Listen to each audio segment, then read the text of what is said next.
the signals for the Baltimore Colts. Unitas gives to Amici. The Colts are the world champions. Amici scores. It's amazing, sensational, dramatic, heart-rending, exciting, thrilling finish in the history of college football. California won the big game. 5 seconds left in the game. Do you believe in miracles? Yes. Unbelievable.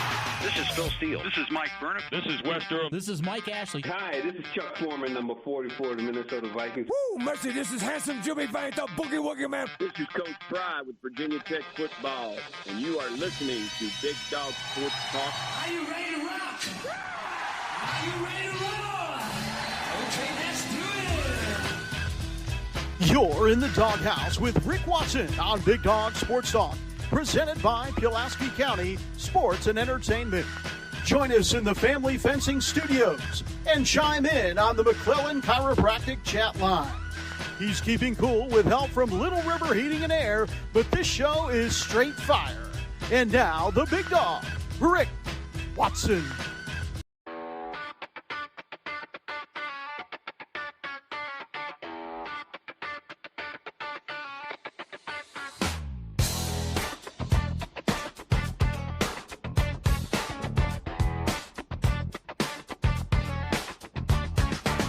Rick Watson's got the mic, he's the big dog king.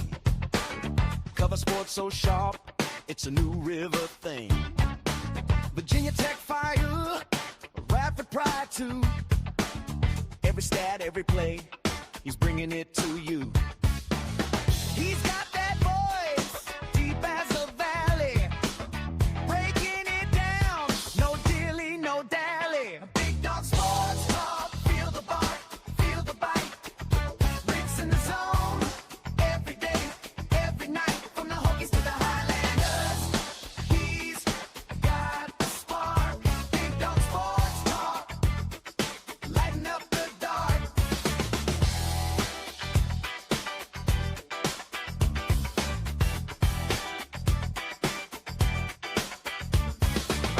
He's got the scoop, faster than a sprint. Calling plays like a coach, every word's a hint. From the courts to the fields. Hey, good morning. How are you? Rick's play-by-play, worth its weight in gold. It is a Monday here on this program,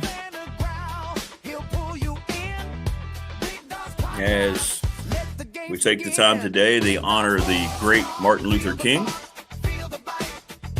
Hope everybody's doing well, coming off the divisional round of the NFL. A lot going on. We'll have to get into national championship game tonight. And I don't know, it feels like we've waited so long. Doesn't it kind of feel like college football is already over? Like, the calendar's so screwed up. It shouldn't be played after the division round of the NFL. You need to tighten up the calendar, right? Don't we need to tighten up the calendar and have college football done before the wild card round? Right? But anyway, we'll look at Miami and Indiana. Phil Elmassian is going to join us, and today it's what everyone has been waiting for. Hey, Ashley Live. Hello. I'm just going to say TRX1. Good morning. Please subscribe, like, and share our channel. Phil Elmassian is going to start looking at the Virginia Tech portal class, and that happens today.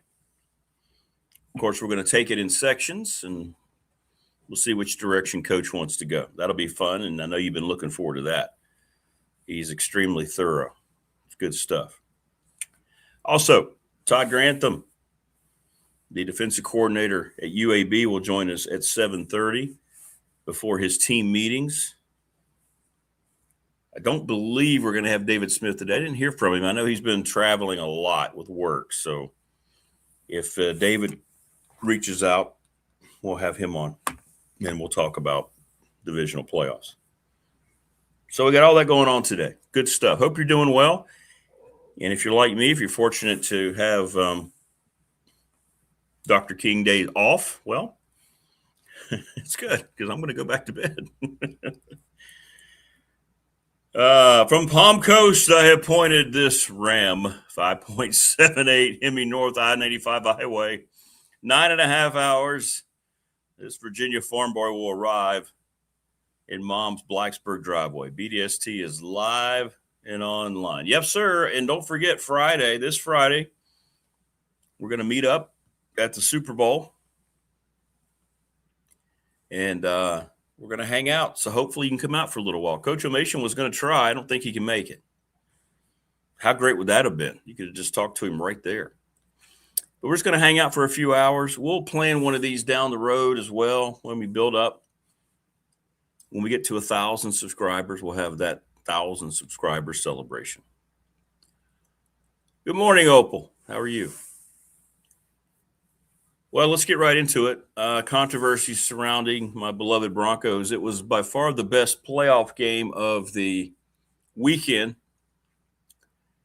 It was really a terrific game. Felt like a college football game, like a pinball machine. Bills, Broncos. But a couple of awful things because now the whole game is coming down to, was it a catch? Was it an interception? I've seen that play. You've seen that play how many times? And it's been ruled probably 50-50 catch, down by contact, 50-50 interception. I've seen angles where it looks like he didn't control it and had it ripped out of his hand. I've seen angles that look like he was down. I don't know. I know I'm just going to be honest here. Just because it benefited my team doesn't mean that I'm like going to sit here and staunchly defend it. If I were a Bills fan, I would be very upset. I get it. I don't know. Beyond that, though, that was the one play that Bills fans are focused on, and many people in football. I get it. I hate that it comes down to that. It kind of puts a gray cloud over the whole thing because it was really a hell of a football game. And then I can't even take a deep breath after it's over when Will Lutz makes the overtime field goal, and you're about an hour after the game, not even an hour after the game. And I like to watch on X, I always watch Sean Payton on the Broncos account. I like the post-game press conference. I like to see what he has to say, and usually I listen to Bo Nix. Well, I noticed Bo Nix didn't come out, and I was thinking, well, maybe he's just taking some time. I saw that he kind of got shaken up, and then we find out because after the presser, Sean Payton comes back out in his non-football attire and announces that Bo Nix has broken his foot in 2 places and he's out for the rest of the postseason. It was just – so now Jarrett Stidham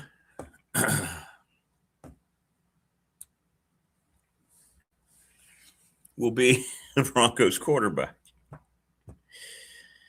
against the Patriots, who, of course, have the upcoming Drake May. Wow. So we'll get your thoughts on it.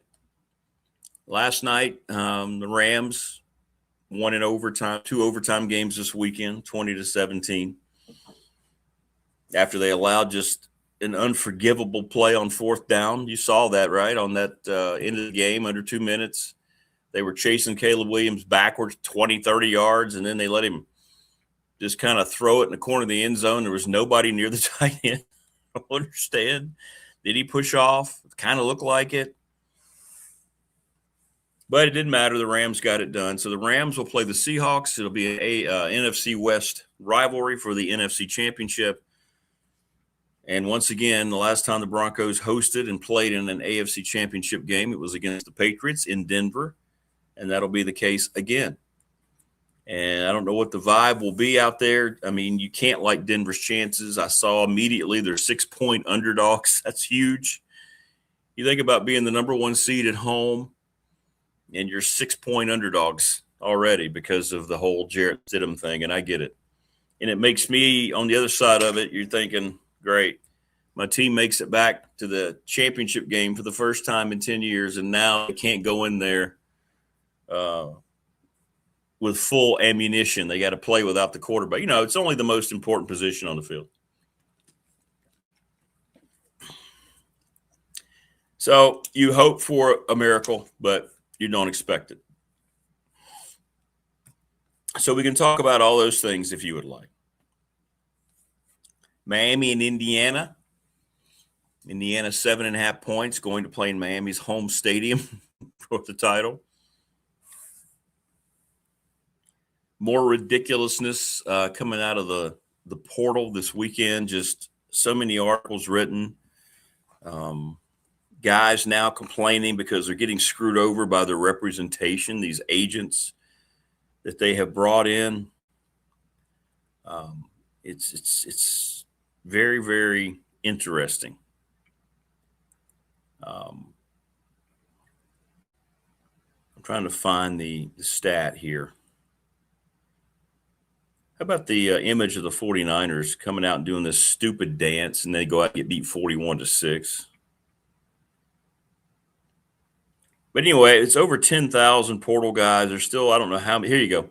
So here's your final transfer portal update. 10,965 football players entered the portal, counting FBS, FCS, Division II, and Division III.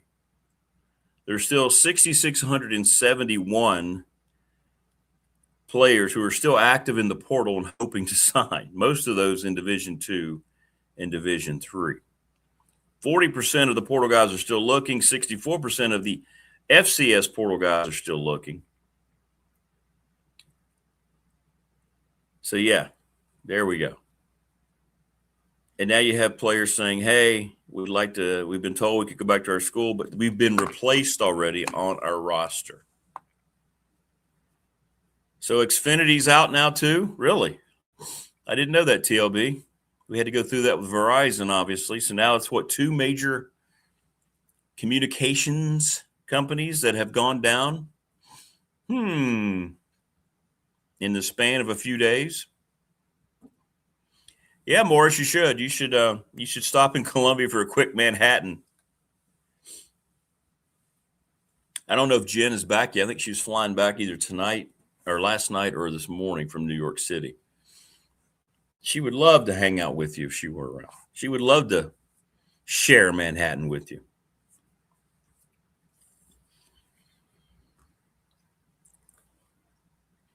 So the Big Ten and the SEC, they always say all the commissioners met, but really it's the SEC and the Big Ten. They're trying to figure out the postseason for next year, already having meetings. Looks like it's going to be, I would say, 16 teams. The Big Ten's still pushing for 24, which would be terrible. 16 would be fine. FCS has done that. It's been wonderful. So we'll see what a bunch of irresponsible people who are only worried about their own self-wealth come up with and what's agreed to and what ESPN gets involved in. But, yeah, we had a lot of football. Last night's game was close. The weather played a big role in both New England and Chicago. Now, see, this is where I'm torn. I'm a traditionalist. I like grass. I like football being outside. And if the weather comes down a certain way, then you know what? That's part of it. But the New England-Houston game was just an atrocity. Neither team could hang on to the ball. Snow on the ground last night.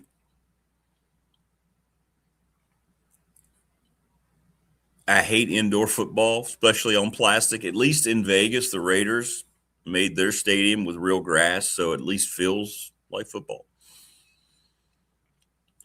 So I don't know. Where do you land on that? Would you rather see the game indoors in kind of this dry, emotionalist environment, but at least the game would have had no elements?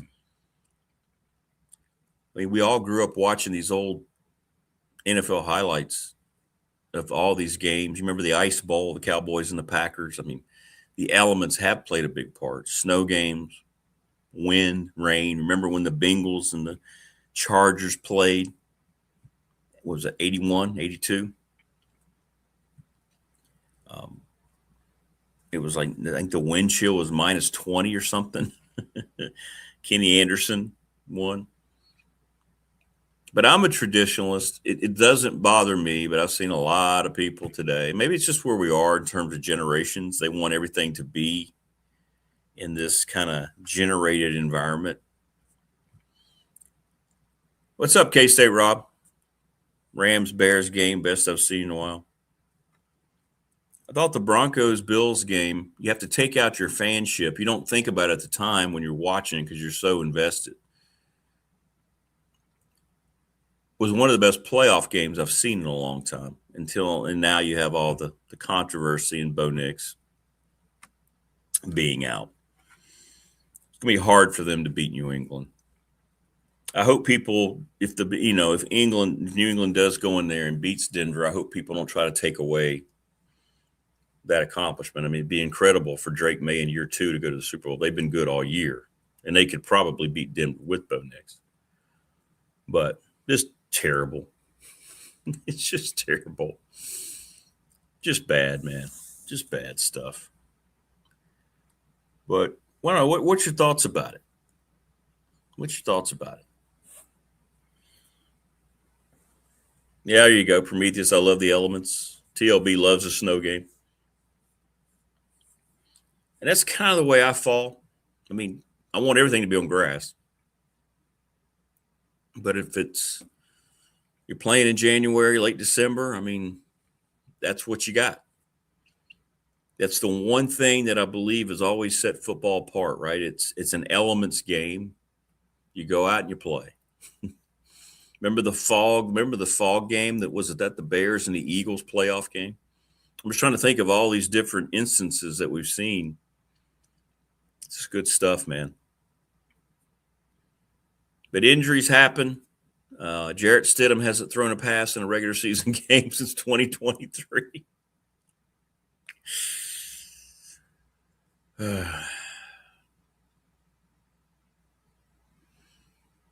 So you can't like their chances, even though they're at home.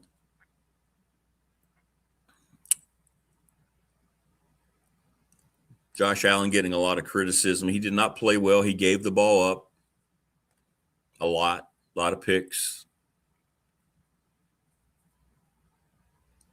But the Bills still had a shot to win the game. Prometheus says his best football memory was playing Christiansburg in the rain.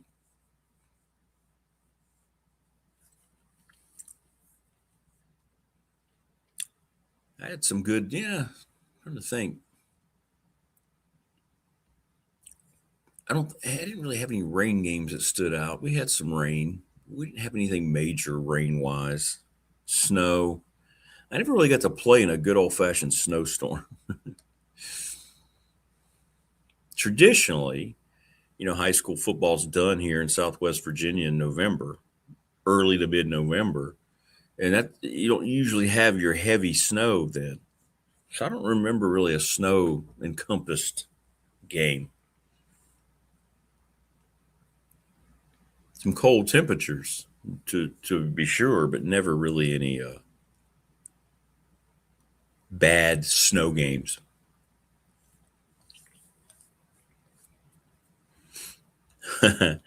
Oh, the muddy mess games. Yeah, I know. See, and there's something to be said to that too. You don't get that anymore. I still remember, and I'm sure you do too. Remember when football teams, NFL teams would share stadiums with the baseball teams, and you would have the baseball diamond cut out. Usually it would be in one of the end zones, and you would have the uniforms get dirty, and if it rained, they get all muddy. Tackles made there at second base. It was awesome. It caused some problems, though, with footing. I get that. Because you'd be on grass one minute. Oh, here's the dirt.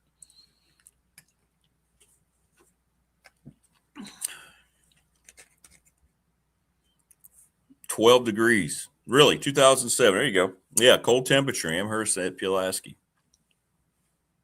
You have a good memory, K-State Rob. Opal says she likes watching a game played on a snowy field. The snow pouring down. That's because you're a snow bunny, Opal.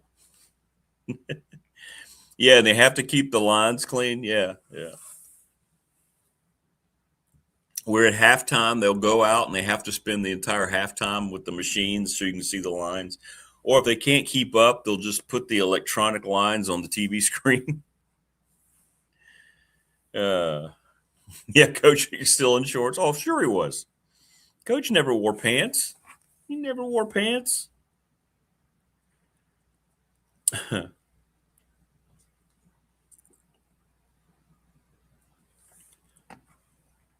But yeah, please subscribe, like, and share the channel. But the games this weekend, again, Broncos-Bills was special, and then now we're mired in controversy. Nix is done. I don't know if the Broncos defense is capable like it was in 2015 of winning a game by itself. I think Drake May's too good. Their receivers are really good. Yeah, I know. Aikman looked great. You know, Troy Aikman continues to get better. He does. He's if Greg Olson's not going to be involved, anymore, but Aikman's good. He does a nice job now because I think he stopped caring.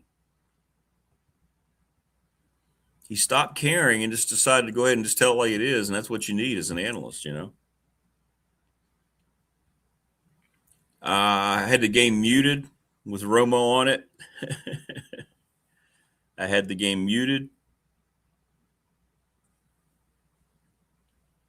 Did not hear the Nance Romo commentary, so I couldn't tell you.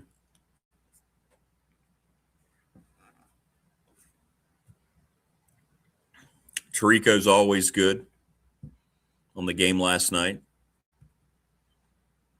Always good.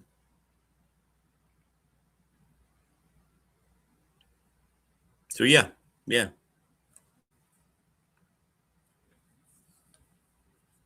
And I don't know. I know it's the college football championship game tonight. I'm just not into it. I don't know. College football should already be over. I'm in the middle of college basketball season. I'm in the middle of the conference races, and I'll watch it, but it's just way too late. What is today's date? The 19th. We're having a college football national championship on January 19th. Remember when they used to tell us that you just couldn't play football? You could not play football because, late because of the calendar, the academic calendar, and the stress of students. Now you don't hear any of that anymore because that's, nobody cares. Yeah, that's right. You're right. It's 7:30. The game should start at 7. At least it's not as late as the NCAA championship game. Being played on a Monday, college football is a Saturday game. And I know the NFL has their divisional round. That's why you need to move the calendar and play it earlier. You need to play it before Wild Card Weekend. Get college football done. Just dumb, man. So tonight's, it doesn't even feel right. It doesn't even feel like a championship game. Xfinity had it muted for me on Saturday. I can't say enough about their impeccable service. What's up, Knicks fan? My wife called Sean Payton and asked, for real though, hearing the news about Knicks was shocking and deflating. Yeah, exactly, man. I couldn't believe it. At first, I'm watching it because I got the notice Sean Payton is coming back. Oh, okay. And you're seeing the announcement, and you're like, is this for real right now? I mean, you could tell something was wrong with Knicks. He kind of limped off. I don't know if it was on the Bosa late hit. I don't know. And none of that stuff should have happened. There was a holding at the end of regulation in the end zone that they missed too. So everybody who's upset about was it a catch or an interception, it never should have gotten to that point. And many people have shown that highlight over the weekend. but it's something they will never call in a playoff game. But yeah, there was a blatant hold. I know, Prometheus, exactly. And the game ends at midnight. How do you stay up?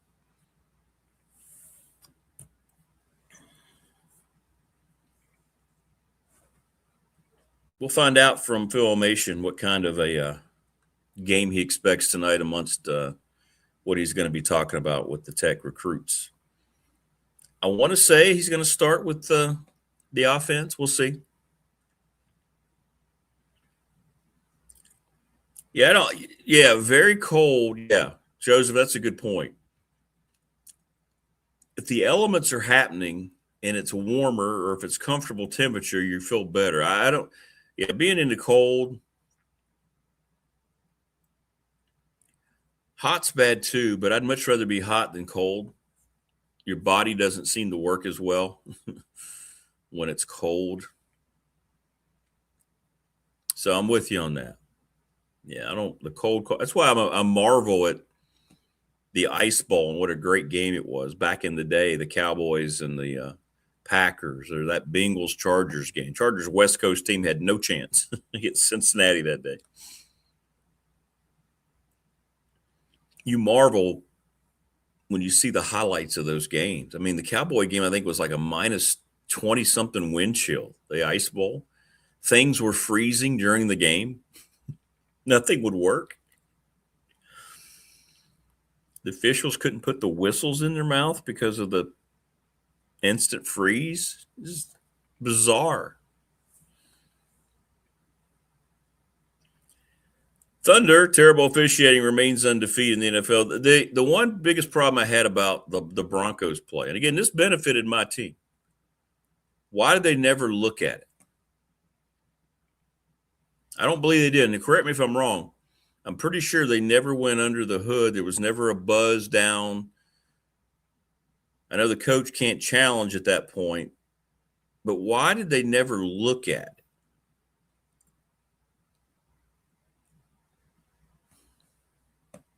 And if it is a 50-50 ball, which, like I said, I've seen it being called both ways. What's up, Shane McNair? Bears loss was so satisfying. You must be a Packers fan, I'm guessing.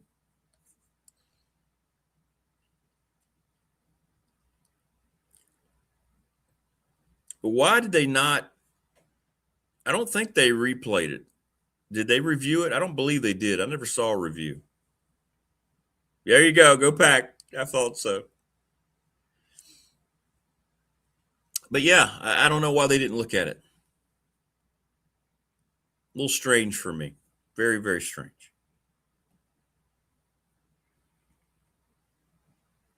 But I've looked at that play so many times this weekend. There'll be times when I look at it and I go, man, that was a catch. Bills got screwed. And then I'll see it again from the third angle, the one that decided it, and I'll go, that wasn't a catch, was it? He was bobbling the ball and it got ripped out of his hand. You know, it's just one of those plays. I hate that it came down to that. It's going to overshadow the game. That and the Knicks injury. Yeah, there were hard calls this weekend. And you already have a heavily critiqued and criticized NFL officiating crews all over the league, and then you have these plays. And yeah, I hate to have to make that call too. I wish they would have looked at it. People were hitting me up on our professional Door Incorporated text line. Yeah, they did not look at it, and I don't understand that. See, this is where you start to wonder why. Why did you not? That's why you have instant replay. And then I could have lived with it because I saw the play happen live, and then they showed the replay, and I said, well, they're going to look at this. And if they go back and say that it was a catch and they kicked the game-winning field goal, I could have lived with it because that wouldn't have bothered me because I'd been like, okay, well, they looked at it and I could see it one way or the other, right? But they didn't even look at it. You should be able to challenge it anytime as long as you have a timeout, especially in the last 2 minutes. Yeah. Yeah, why? Why do they take that ability away, Prometheus? I I don't know. We are in our family fencing studios here on this Martin Luther King holiday. 540-200-8294 at familyfencingnrv.com. McClellan Chiropractic chat line. We love all of you in chat. Thanks to Mark Hundley. You're the best. Mark's probably working today. We are presented each and every day by Pulaski County Sports Entertainment. Thanks to Jonathan Sweet, Tim Miller. Saw Jonathan again Saturday at the Radford game. Charles Lee, Little River Heating and Air, 1095 Radford Street in Christiansburg. Give him a call, 540-553-2971 for all of your heating and air needs. The attorney Ryan Pry in Radford, 701 West Main Street, Trust and Estate Planning. He brings us our BDST fan question of the week. So we have to come up with one by tomorrow. Larry Ramsey, National Bank, got honored. They were the sponsor of our game on Saturday at Radford. They are the exclusive banking partner of this program. 35 years I've been with them. Thanks, Larry. Appreciate everybody at National Bank. Y'all are terrific. Terrific. And I mentioned Professional Door, Travis Williams, residential commercial garage doors, family owned and operated, 38 years in business. The Ready Set Fun with Bob Christ, CRIST, bobchrist11@gmail.com, readysetfun.com. They send out a series of text messages. You can raise money just like that.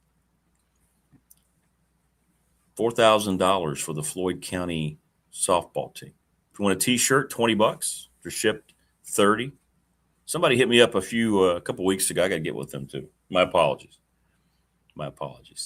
Lawson's Mobile Home Supply has been the place to go for manufactured home parts since 1997, located at 300 North Franklin Street in Christiansburg. Give James Lawson a call. And where we are meeting up on Friday at our BDST function at the NRB Super Bowl, they would like to honor Anthony Billups. He had shoulder surgery. It had changed from his right hand to his left hand in bowling. So he's the bowler of the month. So we salute Anthony Billups. That's awesome. I can't bowl in any way, shape, or form. This guy's switching hands, and he's probably bowling 3 times the score that I could. They've leveled up the lanes. They have glow-in-the-dark bowling every Friday and Saturday from 11 to 1. And we appreciate them hosting us. Morris said they were great. And Morris, I don't know how to thank you, by the way, for everything. Organizing this, coming up here for this. And I hope people can come out for a little while and we can just kind of say, hey. Shane says he hopes the Hoosiers can do the right thing tonight or do their thing tonight. Yeah, I'm pulling for them. I am. I'm with you. On the bright side, I think I saw a Panera commercial of the Patriots-Texas game.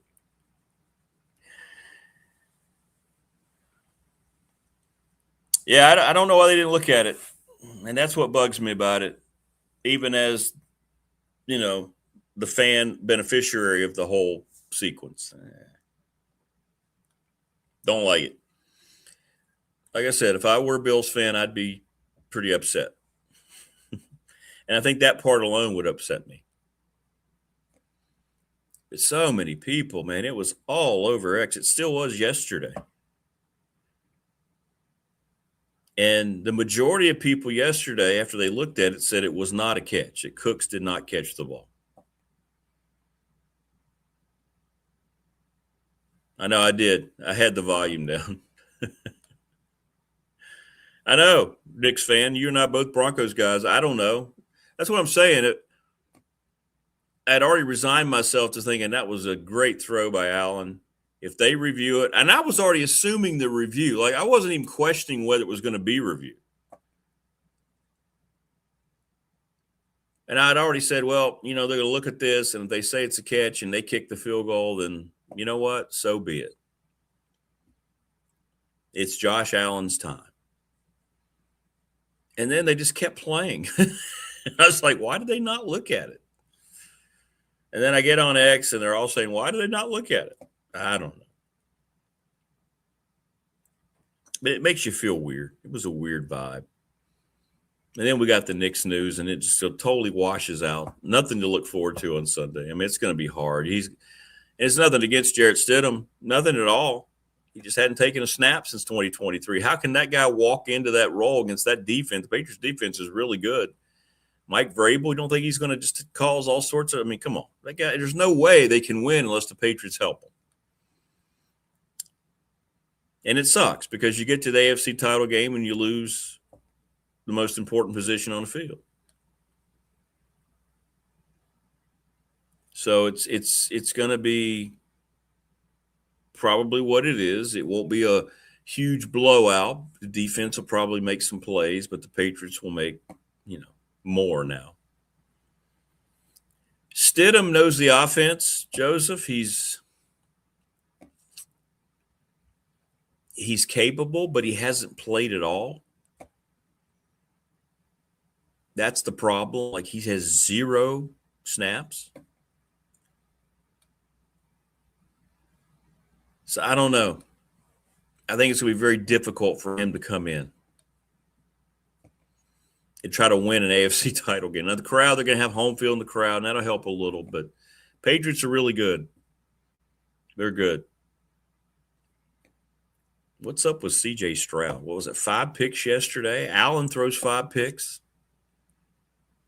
And by the way, Bills fan, your quarterback was giving the ball away. I don't know what happened before halftime. Terrible decisions. I mean, there's a lot more going on than just that play in overtime. Thunderman says crazy that a team that couldn't win the ACC championship is playing for a natty while the mighty SEC is nowhere to be found. Correct. Absolutely. Yeah, ESPN and Greg Sankey will continue to say, hey, it just means more.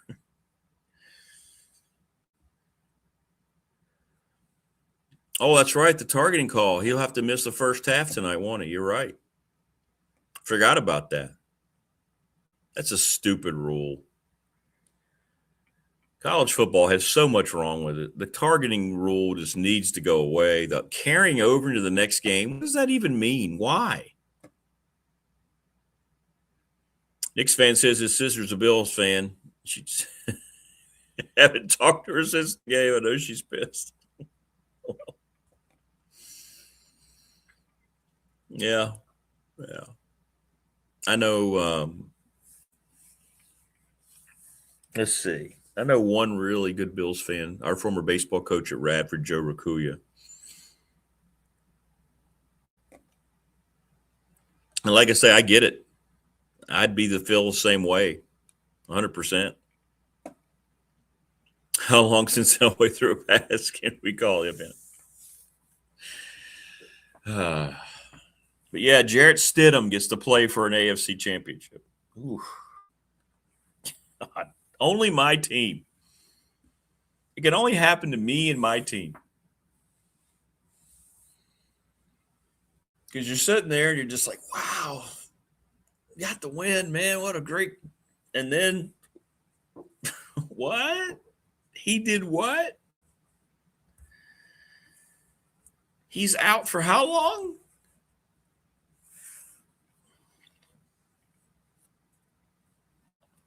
I felt bad for Allen. He was out of control, emotional crying, and, Pete's getting a lot of hard time for that. But the guy, shows you how much it meant to him. Felt like he let his team down. He didn't play well. The realness of that to me is refreshing in today's professional sports.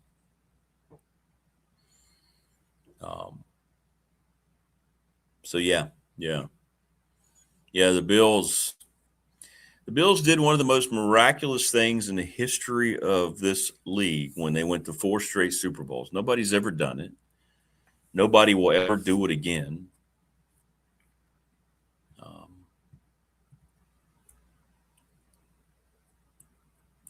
And they lost all 4. The only one they were really competitive in was that Giants game and the Whitney Houston anthem. Wide right. So anyway,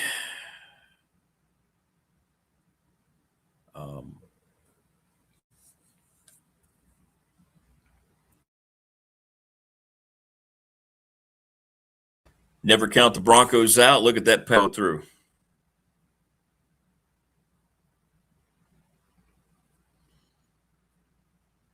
I got you, David. We might do something on Friday, he says. Yeah, he's busy. We'll get caught up. Never count the Broncos out. Look at that pass Tebow threw. Yeah, first play overtime. But Tebow had been the starting quarterback, even though he wasn't a great one. Did he really, Opal? I'm not surprised. Romo called Josh Allen Patrick Mahomes during a play analysis. Really? Yeah, he's terrible. He's terrible. It's disappointing. I thought he was a breath of fresh air when he first started. TLB says, I hope Morris isn't crying after tonight's game. Yeah, Morris from the Palm Coast driving. He's got money on Miami.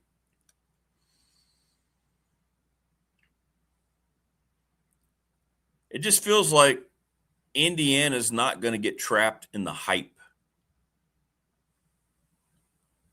Signetti addressed that yesterday. He says there's so much noise. He says this is the next game. Everybody is generating so much attention to us now. We have to be very, very careful. He's trying to make every concession here. I mean, they've earned the attention. They've earned all the things they're getting, but he's very conscious of this whole thing, which is cool.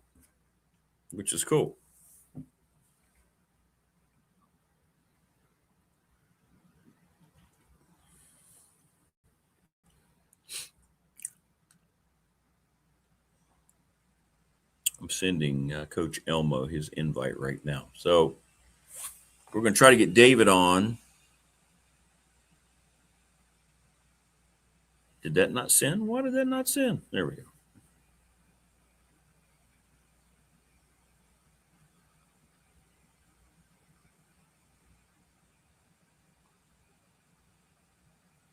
There we go. Now it's sent.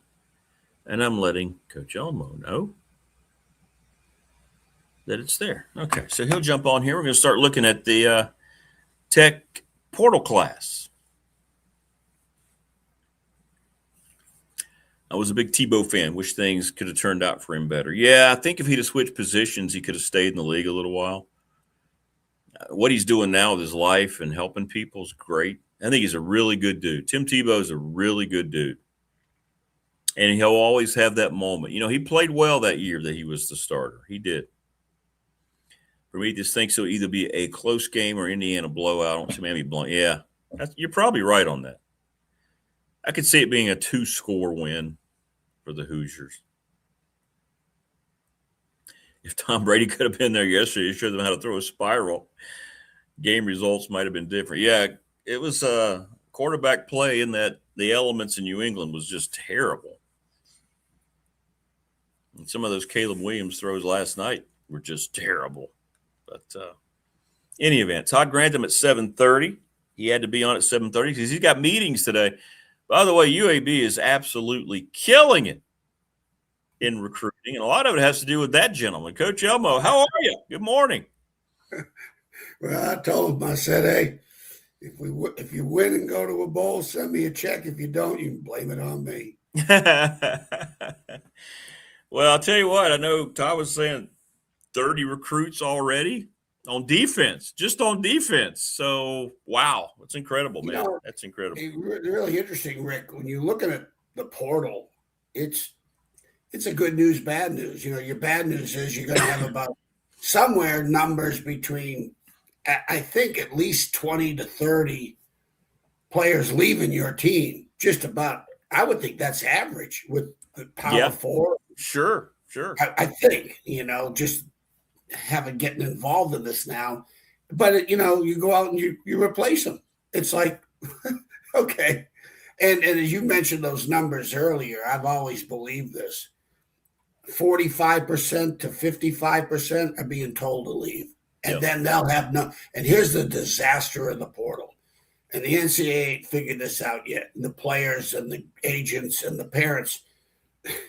Once you leave the portal, you come into an office and say, I'm leaving, you're gone. Yeah. Your scholarship's gone.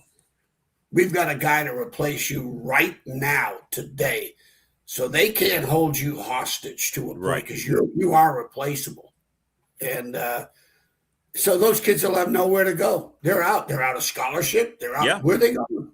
Nowhere. Yeah. Where they go? 50% of them are going to be out without a scholarship, leaving a situation that, there's very few.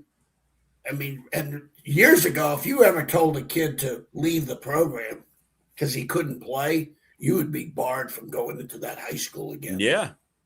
You could never go into that high school again. But now today, it doesn't matter. You tell a kid, walk column in and say, son, look, you're not playing here. We're going to replace you. You need to leave. And that, you know what? And that's, okay. It's crazy. But, I got a chance to look at these kids. I did 20. I don't know. Here's the thing. Some of these kids I may go over today, they may not have, they may have committed, but they may have jumped ship going someplace. There may be kids they've added, yesterday sure. Yeah. or today. So I'm going to miss a few, but I did about 20 kids. At least 20 kids. And well, how do you want to start it? We don't have to do. We can take the time. You want to go on offense a little bit? Yeah, let's do offense first. I think everybody, of course, the quarterback. That's a great place to start. Ethan Ruckmeyer.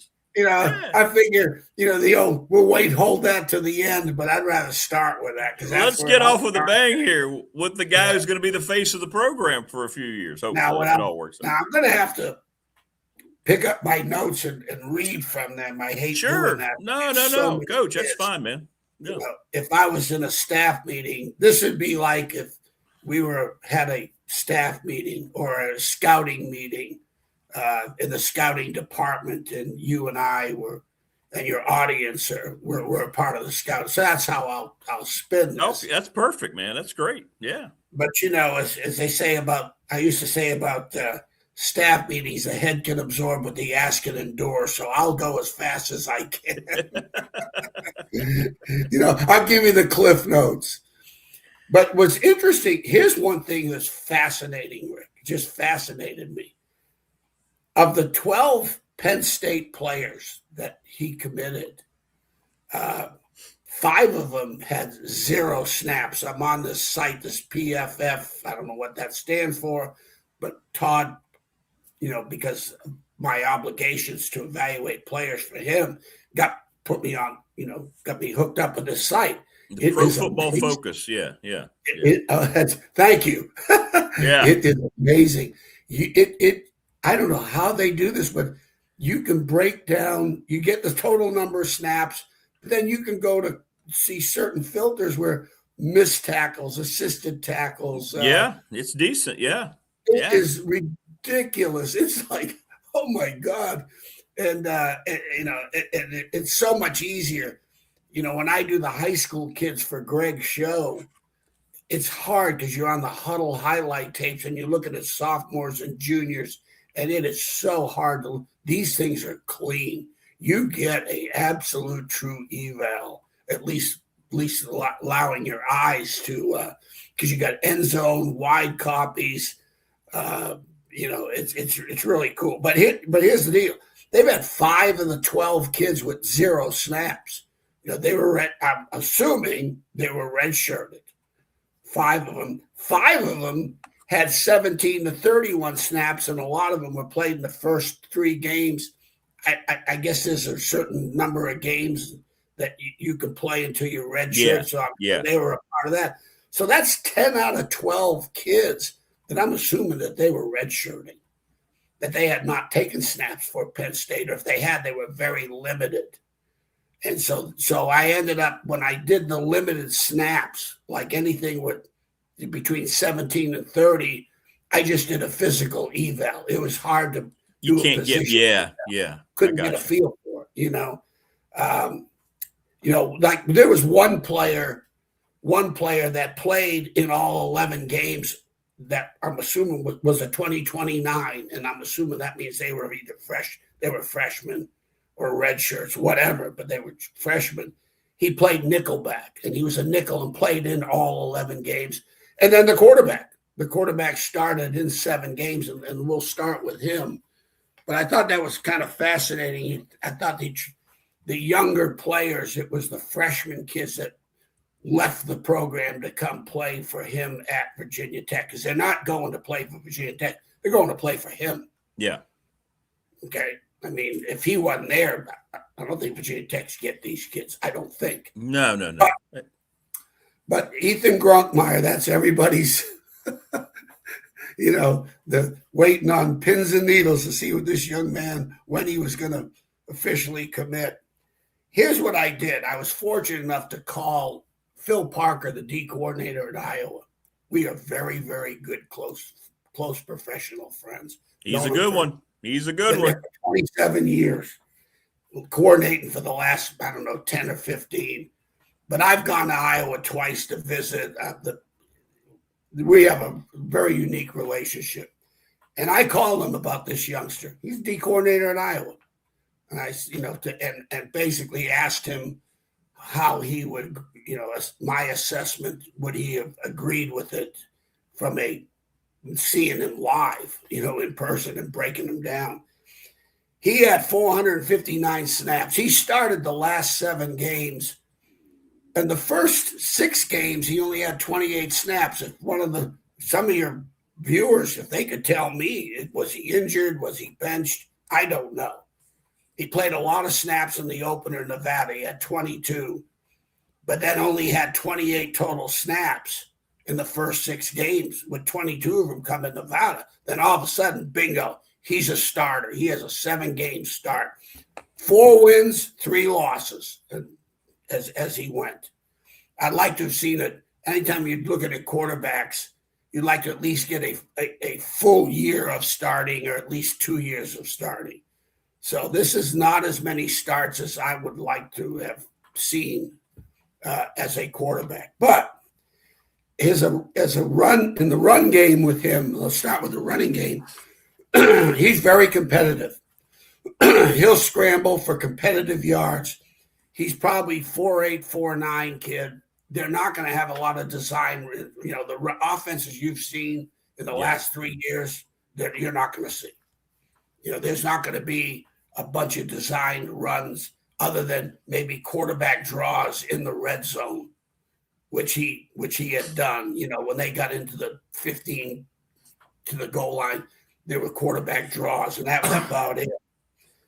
Good ball handler, does a great job with the play action pass. Very disciplined with his ball handling. I think as far as throwing the football, now this is a young talent, so hopefully you're not having, at least I'm not having the same conversations about him between, now and next year. Next year at this time, you hope that the conversations are improvement in the areas that I saw. Now, let me say this too, Rick. What do I know about quarterbacking? Well, my first 6 years, I coached them and ruined every one of them. If they threw interceptions, we were grabbing face masks. Not a lot, not a whole lot for the confidence. You know what I mean? Hey, sure, so I figured, I get it. That's it. I'm going to go coach defense. But I've had coached against some of the greatest quarterbacks to play in the game between the 80s and 90s and 2000 years, from Peyton Manning to Drew Brees to Tom Brady, all the way back to Bernie Kosar. So I think I know what they're supposed to look like. You do. I think you've got a little qualification. Yeah. At least from a credibility standpoint. Here's what he has. From a passing standpoint, he's got a real quick delivery. That ball very rarely does it go under the belt buckle. It's from the numbers, and that ball, when he flips it out there, it's numbers and it's gone. So it's fast. He's got very quick. He's a one-piece thrower. He's not what I call a two-piece thrower, where it's lower body, then upper body, or upper body and no lower body. The uppers and the lowers work together on the throw in terms of mechanics. The only thing I see about him right now, whether that's the offense he's running or the kid, he's a non-rhythm thrower. It's nothing about rhythm. There's two kinds of passing. Example, Sequels at Virginia was a rhythm throw guy. Okay. We had a horizontal stretch game where now it's 1, 2, 3, but throw, and you're on the clock, and it's got to come out. Okay. Takes the pressure off your offensive lineman. When you're a rhythm, when you throw on rhythm, you take your pressure off the offensive line. You're looking at 3 seconds, and it's 1, 2, 3, bang, ball's coming out one way or another. He is a non-rhythm throw guy. He's what I call a spread guy. Could he be a West Coast guy? Could he be a Sequels? Or is he going to be a Sean Moore? Sean Moore, when transitioned from Sequels to Sean Moore at Virginia, we went from a horizontal passing game to a vertical pass game. Okay. And basically it's called monkey in the middle. It's okay. Linebackers deep, throw it short. Linebackers short, throw it deep.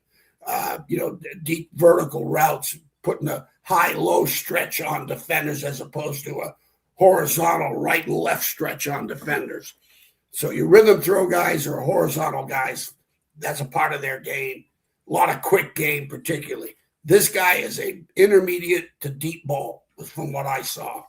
And the intermediate throws, here's what he did. As a non-rhythm throw guy, which he could develop into a rhythm throw. It just depends what kind of offense they're going to run, because the last 7 games, Franklin wasn't there. And I'm sure being an offensive coach, he'll have some inputs as to what he wants out of that quarterback. Sure he will. Sure he will. Yeah. Okay. Here's looking at his intermediate throws. He makes the hard ones look easy. And then when he's in the short game, he makes these easy ones look really hard. Uh-oh. He really, yeah. All of a sudden, these deep in cuts or deep out cuts, they're hard throws, and he makes them look easy. But all of a sudden, the flat throws, the swing throws, things of that nature, he makes those receivers work. The one thing about Virginia's quarterback this year that always impressed me was how accurate he was. He put it exactly where it was supposed to be. Yeah, more he did. For the receiver. He was so accurate, his interceptions were easy to catch. But so this kid, his interceptions are harder to catch on this kid. He only had 4 of them in 7 games. That's a hell of a number. In 400 plus snaps or 200 plus in attempts. He had like 200 plus attempts. He only had 4 picks.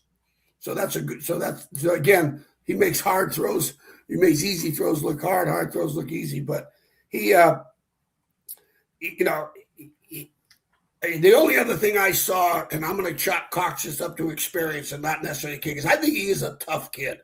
When you watch him scramble, he didn't slide much. He was fighting for the yardage in the first downs.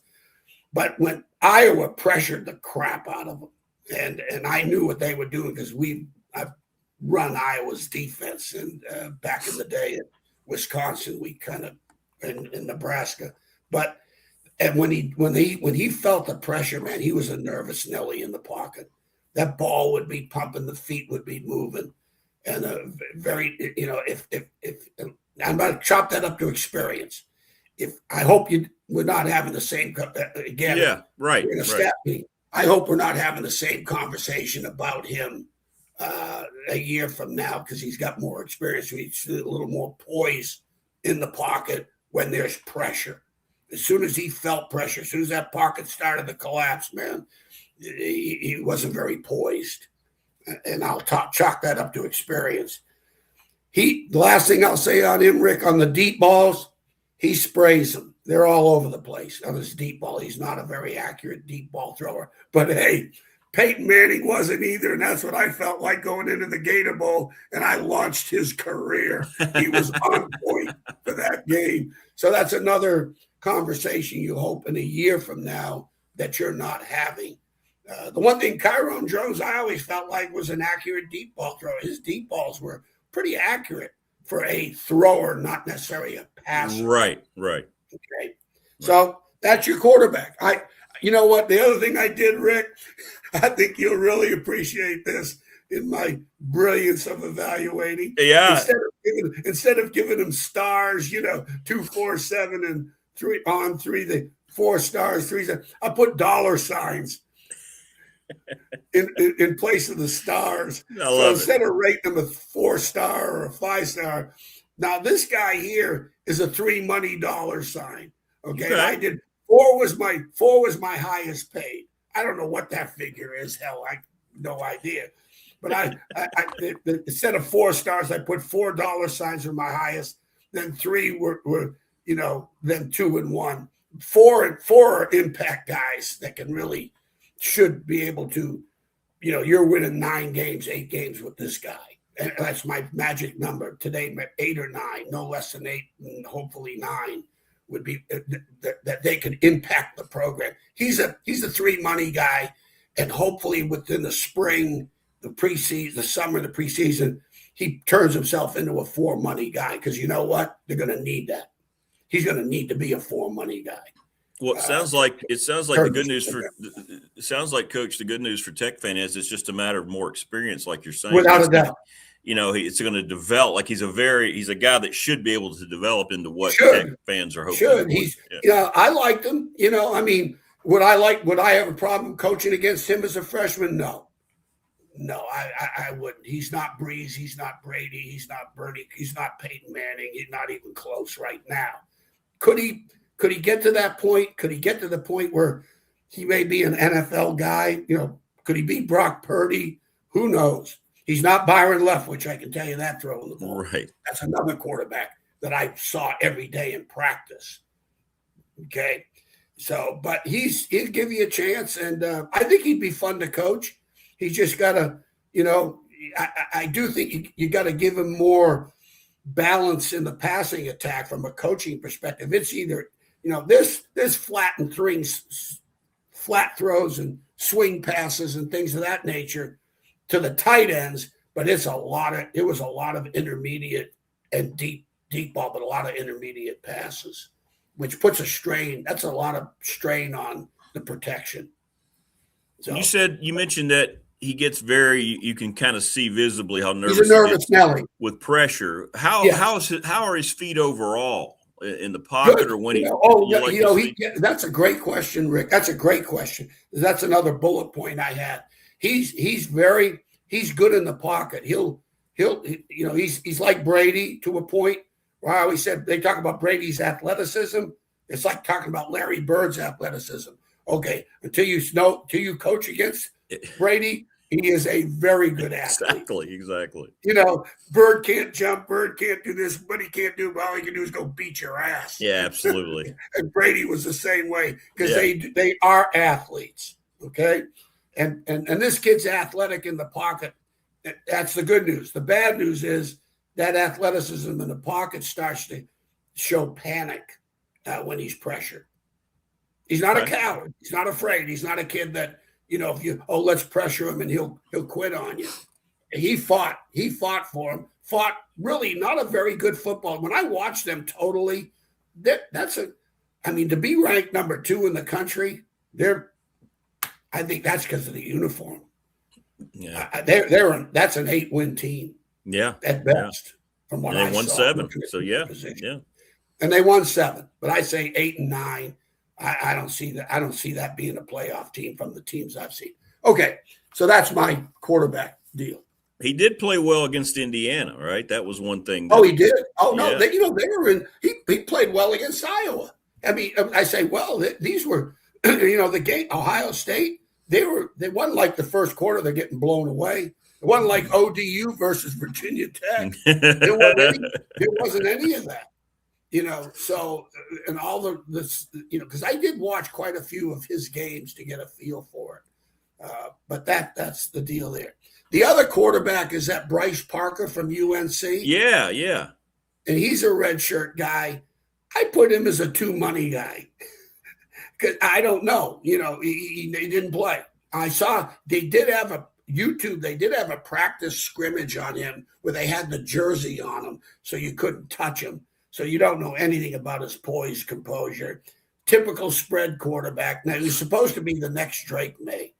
Okay, that's what he was supposed to be, like the top kid coming out of North Carolina, the guy. And let me tell you, the quarterback at North Carolina that they played with, Yeah. I'd make a living off of him. Yeah, that's what. There's a reason why they had to lose it. And he got himself in the portal. I wouldn't have touched him. This kid, why he didn't beat him out as a freshman, beyond me. So who knows? He may be back in the portal next year. Who knows? Yeah. Okay. Because I'll talk about the freshmen they're bringing in from California later on. We'll finish up with that. Okay. Which is very positive. All right. The next guy, running back, Bill Davis from Lafayette. I don't know. I'm going to start with this, Rick. All right. He looks like he's 5'8". He's 5'9", 225. Good thick lowers, kind of like a Barry Sanders, Bayshon Tootin type physique.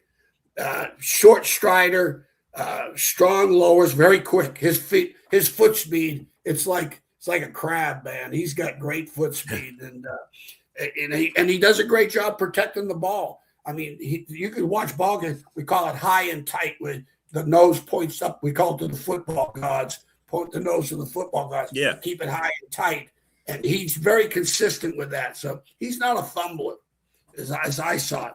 Now, he's not Bayshon Tootin. No. He is not. No. Trust me. Bayshon Tootin, the very first 2 or 3 games I saw him, this is 3 years ago. I think it was 3 years ago. I told Greg Roberts, I said, I'm drafting him if I'm in the NFL. And you were right. Oh, I hate it when I'm right. Because there were 2 things he did outstanding. A kid coming from A&T going into the Power 4 with that talent, he could pass protect as good as you could want to have, because he put his face right in the fan. He would stone guys, linebackers, DBs. He would stone them. He'd stop their feet, and he could catch the crap out of the football. He's a hell of a. You could have lined him wide and have him run routes, and he was a natural receiving skills. These are the 2 things this kid does not do. Okay? And Joe Tiller used to say, they either can't or they won't. that was Phil, he either can't do it or he won't do it. And you got to figure this out. But he is a very poor pass protector, really poor. He throws his shoulder into it and not very good. Now, is he a one-down back, Coach? Is he like just a one-down back? Is he just like a one-down back then that you would bring in? If you're throwing the football, you don't want him in there. Okay. Because he's not a great receiver. He's not a great pass protector. Can he run the ball? Can he get you yards and positive yards? Can he do yak yards? Block it for 4, he'll run for 4. Block it for 10, he'll run for 10. But he may get, you block it for 4, he could get 10 on a yak yard after contact. Okay? He's probably a 4.5 guy, 4.55. I gave him $1 sign because let me say this. I think Overton and Hawkins, Marcellus Hawkins is back, isn't he? I think. Yes, he is. Yes, he is. That was huge. To me, those 2, he's the 3rd back compared to those 2. Yeah. Well, I don't know why you'd go to the portal. Now listen, this is why I'm retired. These coaches are a whole lot smarter than I am. They know a whole lot more about them than I do. But I think Hawkins and Overton, I evaluated Overton coming out of high school. He's really good. I said he's going to have an impact in the program. I don't know why. For whatever reasons. It's just like Benji Gosnell. Where the hell was he? Right. So whatever. But he's a one money. He had $1 sign for me with a question mark. So that's him. Okay. Now here's some good news. Luke Reynolds, the tight end. Yeah, the young tight end. Yeah. Because when it's all said and done, from a quarterback's perspective, when we were at Virginia and Sean Moore's sophomore year, we struggled a little bit. We won 7 games, but he struggled a little bit in transition from CQs to him. Once we signed Terry Kirby, he became a better quarterback. Yeah. Okay. And we had a tight end named Bruce McGonigal, who was an all ACC kid, heck of a player. So when you have a great tight end, that's the X factor. It is. A defensive coordinator's nightmare is a great tight end. Trust me, not the great wideout. You can double the great wideout or match your corner up against it. But a tight end, look at last night's game when that tight end made that catch. They got what they wanted. Right. They got the tight end on a small corner. And he's covering them. But then all of a sudden you see this great separation. But you know why? The mass, whether it's a push-off or not, they had a hard time. So that's why I went in this area. You got quarterback, then you go to running back. But I think between Overton and Hawkins, they've got good backs to help the quarterback become better. Okay, and a great tight end. I think the tight end is Luke Reynolds. Now, he's a 2028 guy. He started in all 11 games. He's not started. He played in all 11 games. Okay. They had two other tight ends. I don't know their names, number 87 and 16. They were the 1 and 2 tight end. He was the third guy, which they used him a lot. He probably averaged about 30 snaps a game. The 87, I think he's an NFL prospect. Yeah, I think 60, he is too. Yeah. I don't know who he is or his name, but boy, he's a wild guy. You know, I'd like to see Franklin would love to have taken him. He's a 4 money guy to me. The 87, 16 is a 3 to 4 money guy. I think so. 87, I put him as a 3 money guy, and here's the deal: they didn't use him. He's a good athlete. He's very rarely is he creating what we call the 3-man surface, where he's lined up on the line next to the offensive tackle. You know, he's not going to block big defensive ends one-on-one. He'd get a little ragdolled on that, but he's in the wing, he's in the slots, he's flexed out. In his alignments, when he's playing against Iowa and he has to block linebackers, he gets ragdolled sometimes, and I think that's because he needs added strength. He's only 250 pounds. I say only. He's 6'4", but he looks like he plays at 235 on the run, if that makes sense to you. Oh, wow. Yeah. But he can develop. He'll develop into a good run blocker, more consistent run blocker, which he's going to need to do. But 87 and 16 were much better blockers than he is. That's why he's the third tight end. Okay. I'd say if he was in the game, they're probably throwing the football or running some type of perimeter plays. Okay. Now, he had 26 receptions. He has good athletic ability. What he does really well, he can track the ball. He's got excellent hands, good hands, and he can track the ball. He can torque that body and adjust to wherever the ball is. I don't know if he's a split him out wide and throw the fade to beat a mismatch on a corner. I don't know if he's one of those guys like a Gronkowski or the kid at the 49ers from Iowa. I don't know if he's that, but I'll tell you, he can catch in traffic. He's a tough guy. He is good, like I said, good hands, good adjustment to the ball, and he's a good route runner. Runs good routes. So, but you know what? Again, I may be wrong on this one, probably am, but Benji Gosnell, they already got him. So you get another Benji Gosnell. Let's have 2 of them. Good. Yeah, that's good. Yeah. And again, I may be wrong, probably am, but if I'm in a scouting meeting in the NFL, I'm taking Benji Gosnell. Now, he may be the last player taken in the draft. I have no idea, but I'm going to get him in camp. I may cut him in a day or 2. I don't know. Yeah, right. But let me tell you what, he's coming to camp because Benji Gosnell is a first down maker. He'll make first downs for you if you throw him the football. And I think this kid can be the same thing for them. So, and I'm sure they'll use him better than they'd use Benji. Is he a 3 or 4 money guy? Is he a 4 money guy? What do you like? I'm a 3 money guy. 3 money guy? He's young still. Yeah. And yeah, he's young. And in a year's time, he should be able to come in and demand more. their contracts are not, they don't have the 3-year signing deals like the NFL rookie contracts. Okay. So he can come in there and say, hey, by the way, I want to be a 4 money guy with his agent. Yeah. Okay. So that's that triangle position quarterback. So 2 out of 4 you really like. You're kind of backup quarterback is what he is. They'll be starters. It'll be interesting to see if the tight end's better than Benji. If he can beat him out. Okay. It'd be interesting to see that. They're both looking at what Franklin does on offense, which I like. I like his offense. It's a little bit of old school. It's going to be like you saw in the NFL, which you're seeing more of because everyone's playing more nickel because of the spread. Multiple tight ends. 2 and 3 tight ends. Tom Coughlin was huge with that with Boston College when I was at Virginia Tech and Syracuse. Huge. And it caused problems, if you got good ones. Now, here's the next kid, which is real interesting. Interesting story. Matt Henderson. He's from Powhatan, Virginia. A tight end. 2029. He definitely redshirted.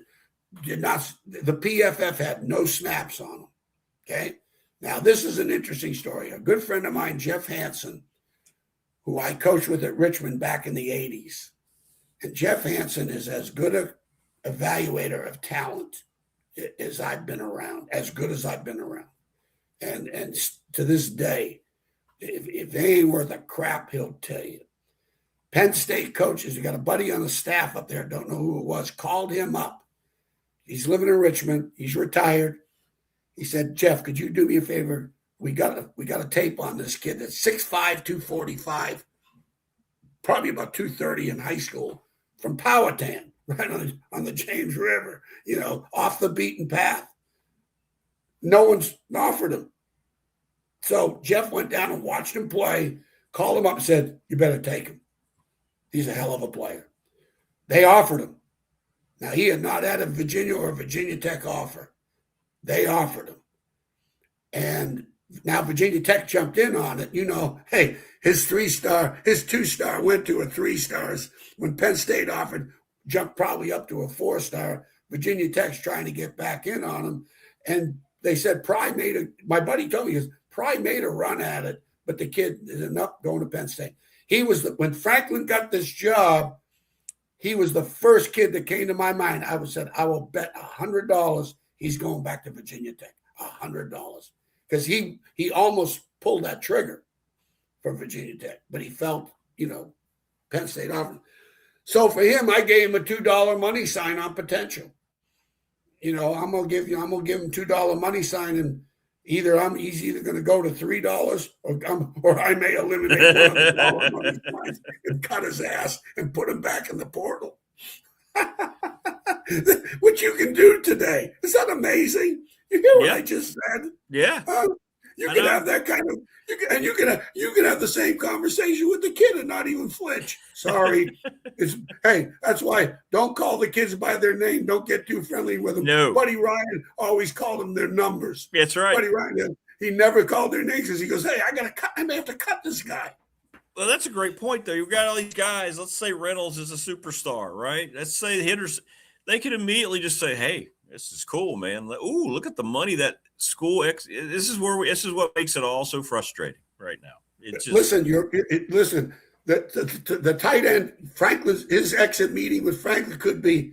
By the way, I got $100,000 more or $50,000 more, or better yet, Franklin, are you happy with your NIL? Well, the coach, my agent said I can go 100. Okay, let me see what I can do. There you go. You're going to get a raise. That's a conversation. Okay. Sure it is. Yeah. Not to digress. Now so that's the other tight end. But I'm going off of my buddy. I never seen him, but I trust my buddy eval more than anybody. Now the next kid is a 3 money guy. I gave him a 3 money guy. He should start. I'd be shocked if he's not starting. The kid from Louisiana Tech, Marlon Jackson. I really liked him. Was he a cornerback? What is he? He's a wide receiver. Wide receiver, okay. wide receiver from Louisiana Tech. Okay. I really liked him. When we played Michigan in the Alamo Bowl, when I was at Nebraska, they had a receiver. His last name was Avant. I can't remember his first name. And he played in the league. I think he played in the league. Yeah, he did. I can't think of it. Yeah.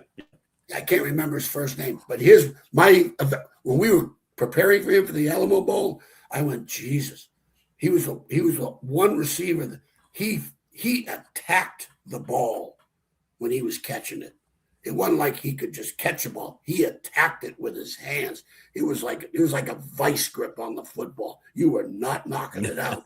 He got his hands on the ball. And this kid's the same thing. He attacks the ball with his hands. The first thing you want to look at as a wideout, are they trappers or are they hands catchers? If they're trappers, I'm very careful. I'm very leery of that. They're probably going to end up being DBs if they're trappers. Well, that's right. Okay. But if they're hands catchers, and that's what this kid is. He can adjust to the ball. He's got a great burst at the end of that route. He's at his top end speed out of the cut. When he comes out of that cut, man, it's so fast in that top end speed. I think he's a Z receiver, slot receiver, move guy. A lot of people will put him with places where they can't get press man coverage, because press man is a weapon for you as a defensive coach, because you're taking time off the clock is what you're doing in terms of route disruption. But he's a 3 money guy. He'll start. He's a 3 money guy that can turn himself into a 4 money guy. I don't know if they've had he's much better than the Green kid as a wideout, not even close. Really? Right. Not even close. Talent wise, from what I talent wise, okay. And maybe that's not fair, Rick. None of this well, no, I mean, just what you saw. I mean, no, it's great. What I see. Okay. Here's the next guy is a 4 money guy. Okay. He's got 4 money signs. Oh, he's got 4 already. This is going to be good. I think I know who this might be then. See, isn't this fun? You can have this conversation about a kid. I know. Well, yeah, I like the money signs. I hated the stars, but the money signs, now we're talking about real. Now we're real. Now we're real. We got money on the line, right? Money talks, bullshit walks. Here we go. The Quayshawn Brown from Duke. Oh, the Duke kid. Yep. He's as comparable. He's not number 10 from Miami, but he ain't far behind now in terms of, there's a reason why Duke won that many games, or they were in that championship, and he is one of them. And if he could, I'd have him punt returning and kickoff returning too, is what I would do. But what number 10 is to Miami, he was to Duke and will be for Virginia Tech from what I saw. He's 5'8". He looks like he's a 4-4 type kid. Had 67 receptions for 858 yards, second leading receiver at Duke, and they were a passing team. Got strong lowers. He's only 165, but he looks like he's 185 from the waist down. It's not like he's not skinny. He's got calf development, and that's important. He's not a skinny kid. He competes. He's a trapper. He traps the ball where I'd like to see him catch with his hands. He is a hands catcher, not as competitive and violent a hands catcher as the Jackson kid, but he's a move guy too. He's another guy you put in the slot. I don't think he could be an X receiver, but those guys are so slight. And you can double X receivers, but you put them in the slots, okay, and all of a sudden you get him matched up. You can't have mismatches. You need corner talents on him. You got a safety on him, and you will never put a linebacker on him because you will get fired. Right. Okay? Right. And he can run the ball. You give him on the hitch screens, and the next thing you know, it could be a 0 gain 50. Okay. He can turn a game around, but I would have him as my number 1 punt returner. Okay. Have him on the field as much as possible, right? Just have him on the field as much as possible. As much as you possibly can. I would have him on that football field. The kid, the one, now here's where we get into some of these 2029s. There's a wide receiver, Jeff Exenor, 6'1", 221. There's no PFF. I'm assuming he's redshirting. I could not evaluate him. So that's one of those 0 snap guys as a freshman. Yeah, it's hard. Yeah. Couldn't do it. Well, there's no tape. And Yeah. I was not going to go back to his Huddle High School tape. It's a pain in the butt. The next receiver is he had 17 snaps versus Nevada. He had 28 total snaps, and he had 17 versus Nevada. So I guess they were kind of, let's see if we need to redshirt him, see if we can play him type attitude. 5'10", 190 out of Penn State. Tyson, Denmark, number 4. Last name is Denmark. Teisner Denmark, or can't remember his first name here. He had 2 receptions for 17 yards. What value he is, I got a question. I'll put a $ with a question mark because Noah spelled K-N-O-W. I got no clue about this kid. Okay. The other 2, compared to the other 2, I would say those 2 wide receivers, they better be able to have something. They better have some redeeming qualities because they could be back in the portal. Because the other 2, the other 2 kids, Virginia Tech's not had receivers like these 2 kids he's brought in. The kid from Duke and the kid from La Tech. They're big time guys. Well, that's a good place. That's a good place to end for today. That's great. We got the receivers, we got the running backs, and the quarterbacks all done in one segment. That's pretty good. Yeah. If you want to break this up, we can do that. Yeah, we'll do. We'll break it up. We'll get you on later in the week. Let's figure out. You want to do O-line next? Like I said, I try to do the cliff notes with these things, but no, it's great, man. It's good. It's good to hear about the Jackson kid. We had somebody in chat say he had a big drop rate at Louisiana Tech, but you don't think that's going to be a problem, right? What do they mean by drop rate? I don't know. He said he had a 45% drop rate. I don't know what that means. Can't imagine. I'll tell you what. You know what? It's not that what he drops; it's when he catches it. Yeah. Okay. It's like, hey, it's not when his game is on. Hold on to your ass. You don't want to cover that guy, and you don't want to be the coordinator, DB coach. Okay. If he drops it, great. But when he catches it, you may be looking for another job. Well, it's clear Franklin saw something. Franklin had to see the same thing, right? Because he got paid pretty well. Who knows? I'd have paid him. Hey, worst comes to worst, I'll fire him and go in the portal. That's right. Yeah, you're just picking up next year. That's the beauty of this year. And don't forget, I was in the portal way before the portal. When I got the Tech, they told me we had 7 returning starters off a team that beat Temple and JMU. I fired every one of them.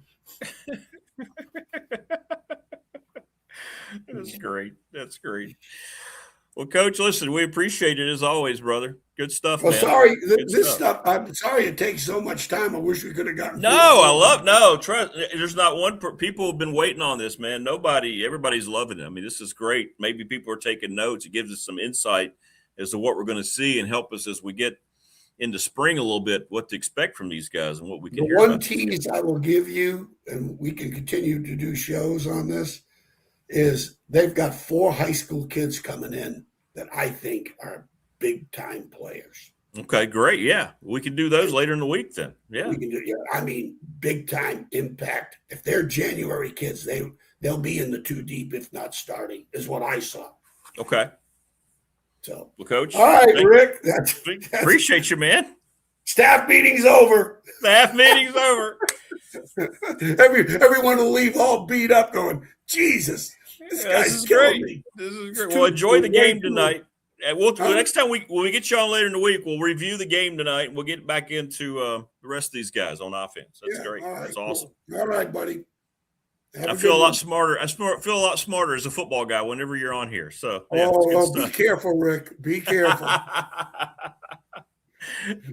Hey, you sell that to people, you're going to lose some credibility. That's true. No, never. All right, boss. Coach. Appreciate you, brother. Yep. All right. That's great. Coach Elmo. That was good, wasn't it? That was good. Let me get Todd's invite sent, and I got to go take care of Boa, and I'll be right back here. That was good. Sounds like, for the most part, Coach Elmo pretty happy about those guys, right? Most of those guys. That was good. We'll be right back. Hey, I got to go take care of the end.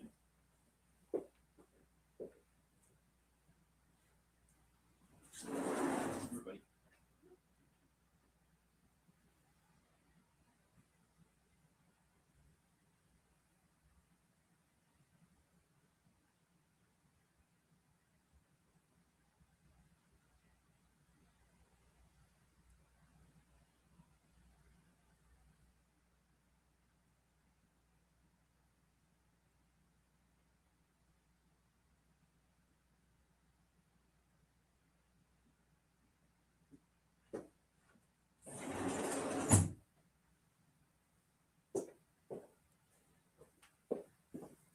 All right.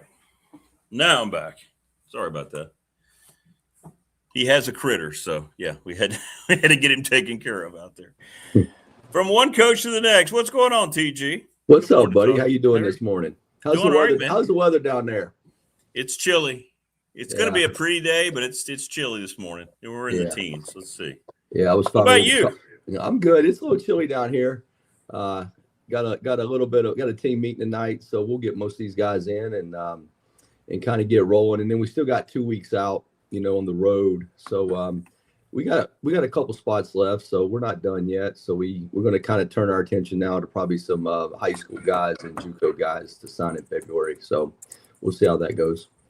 Well, let's talk about what you're doing a little bit. I know we can't get into specifics right now a whole lot, but man, oh man, you guys are killing. I keep seeing all these posts about UAB football, man. You guys are crushing it right now. I tell you what, man, I'm really for. I mean, we have a really small staff. There's probably in our personnel department, honestly, there's 2 guys that really helped me. So there's really been a combination of five of us, and it's been constant, just phones, evaluations, getting guys on, obviously talking to agents and all that kind of stuff. So it's been pretty chaotic.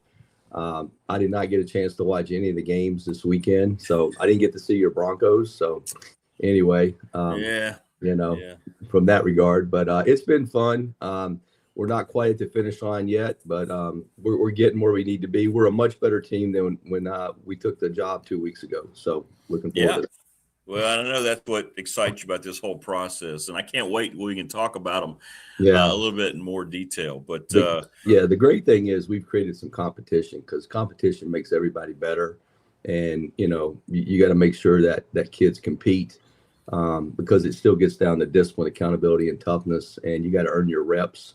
And we got some guys that understand that. So it's a little bit different. Like when I went to Georgia and Florida, and they weren't very good, there was a sense of entitlement that you had to overcome, because they felt, one, they should be playing more. Hey, they should be winning.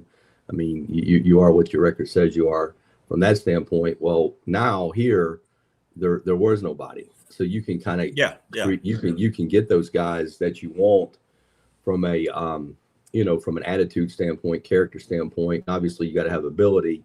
So for us, this one's a little different in the sense of, it's about bonding. It's about coming together as a team. It's about trust, being able to trust the guy next to you.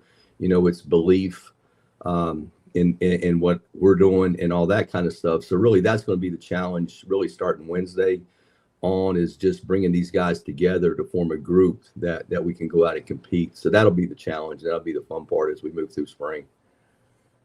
How much? I mean, you're trying to get to know these guys. There's so much competition for these guys. You've been telling me about some of the battles you've been having with other schools. I mean, how long do you coach? Do you get as much time as you like getting to know the kid, the way it's going now in the portal, as opposed to absolutely not. I mean, it's just amazing the difference. Like I said this before, like if you made an NFL GM or NFL person, like, make their roster with what we do, they would have a nervous breakdown, because basically they start the middle of January, and then they make their roster and they have their draft in April. You know what I'm saying? I mean, you're talking about, I got here 2 weeks ago, and you got to start having visits, and there was a 3-day dead period in there where guys couldn't visit, and it gets kind of chaotic. So you got to have, I mean, Phil's been a great help as well. When I said the small staff, and that's one of the reasons I brought him along, is just to get it's all about getting a set of eyes on guys. And the thing you got to be careful of is to say, this guy is only this. Like, he's on. So my philosophy's always been, you recruit the athlete and then you figure it out from that standpoint. Now, obviously, each position has a certain amount of measurables, meaning height, weight, speed, athletic ability. Like you have to have a certain, part of that.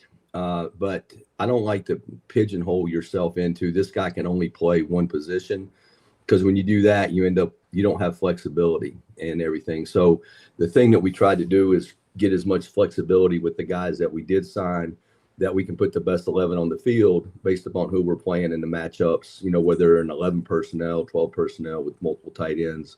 And we can kind of we can match up, from that standpoint. So that's really been the process. It's kind of chaotic. You would like more time, but you can get a feel. You can get a feel for a kid as far as motivation. I mean, the tape part of it with PFF now, honestly, if they have college snaps, it's a little bit easier from the standpoint of I can go to PFF and I can watch their run tape. I can watch all their runs, how they take on blocks, how they tackle. I can watch all their tackles. I can watch all their missed tackles, from that standpoint. And then, then you can go to the passing game. So for an inside, for a D lineman or edge guy, I can look at all the rushes. I can look at sacks, hurries, and all that kind of stuff. Or I can just look at what they call key rushes, meaning that they had rushes, how they do. And then on the back end, I can look at like their ability to compete on the ball, like balls thrown their way and things like that. So the evaluation process is much easier like now with the portal because of PFF and getting a tape, whereas before you had their huddle tape or you had to make your own tape with high school. And the hardest thing there is evaluating skill guys, particularly DBs. Yeah, I can generally tell within 10 plays about a D lineman or an edge guy. When I look at their suddenness, if I look at their height, weight, and see their length, and all of a sudden I can see them come out of their hips or what kind of suddenness they have. I don't worry about on a high school kid, like, hey, does he play with his hands? I'd like for the guy to play with his hands, but that's coaching. I mean, there's a reason you're hired too. And I look for, what's their measurables, what kind of suddenness they have, what kind of acceleration they have when they see the ball, go get ball, that kind of stuff, how hard they play on tape. And even that is coaching too, from that standpoint, because, I brought that up to some guys and acknowledged it and just make sure we're on the same page. So it's a little bit more chaotic, but because of the PFF with college guys now, it's easier to get an evaluation of what they look like, particularly the skill guys, corners and safeties.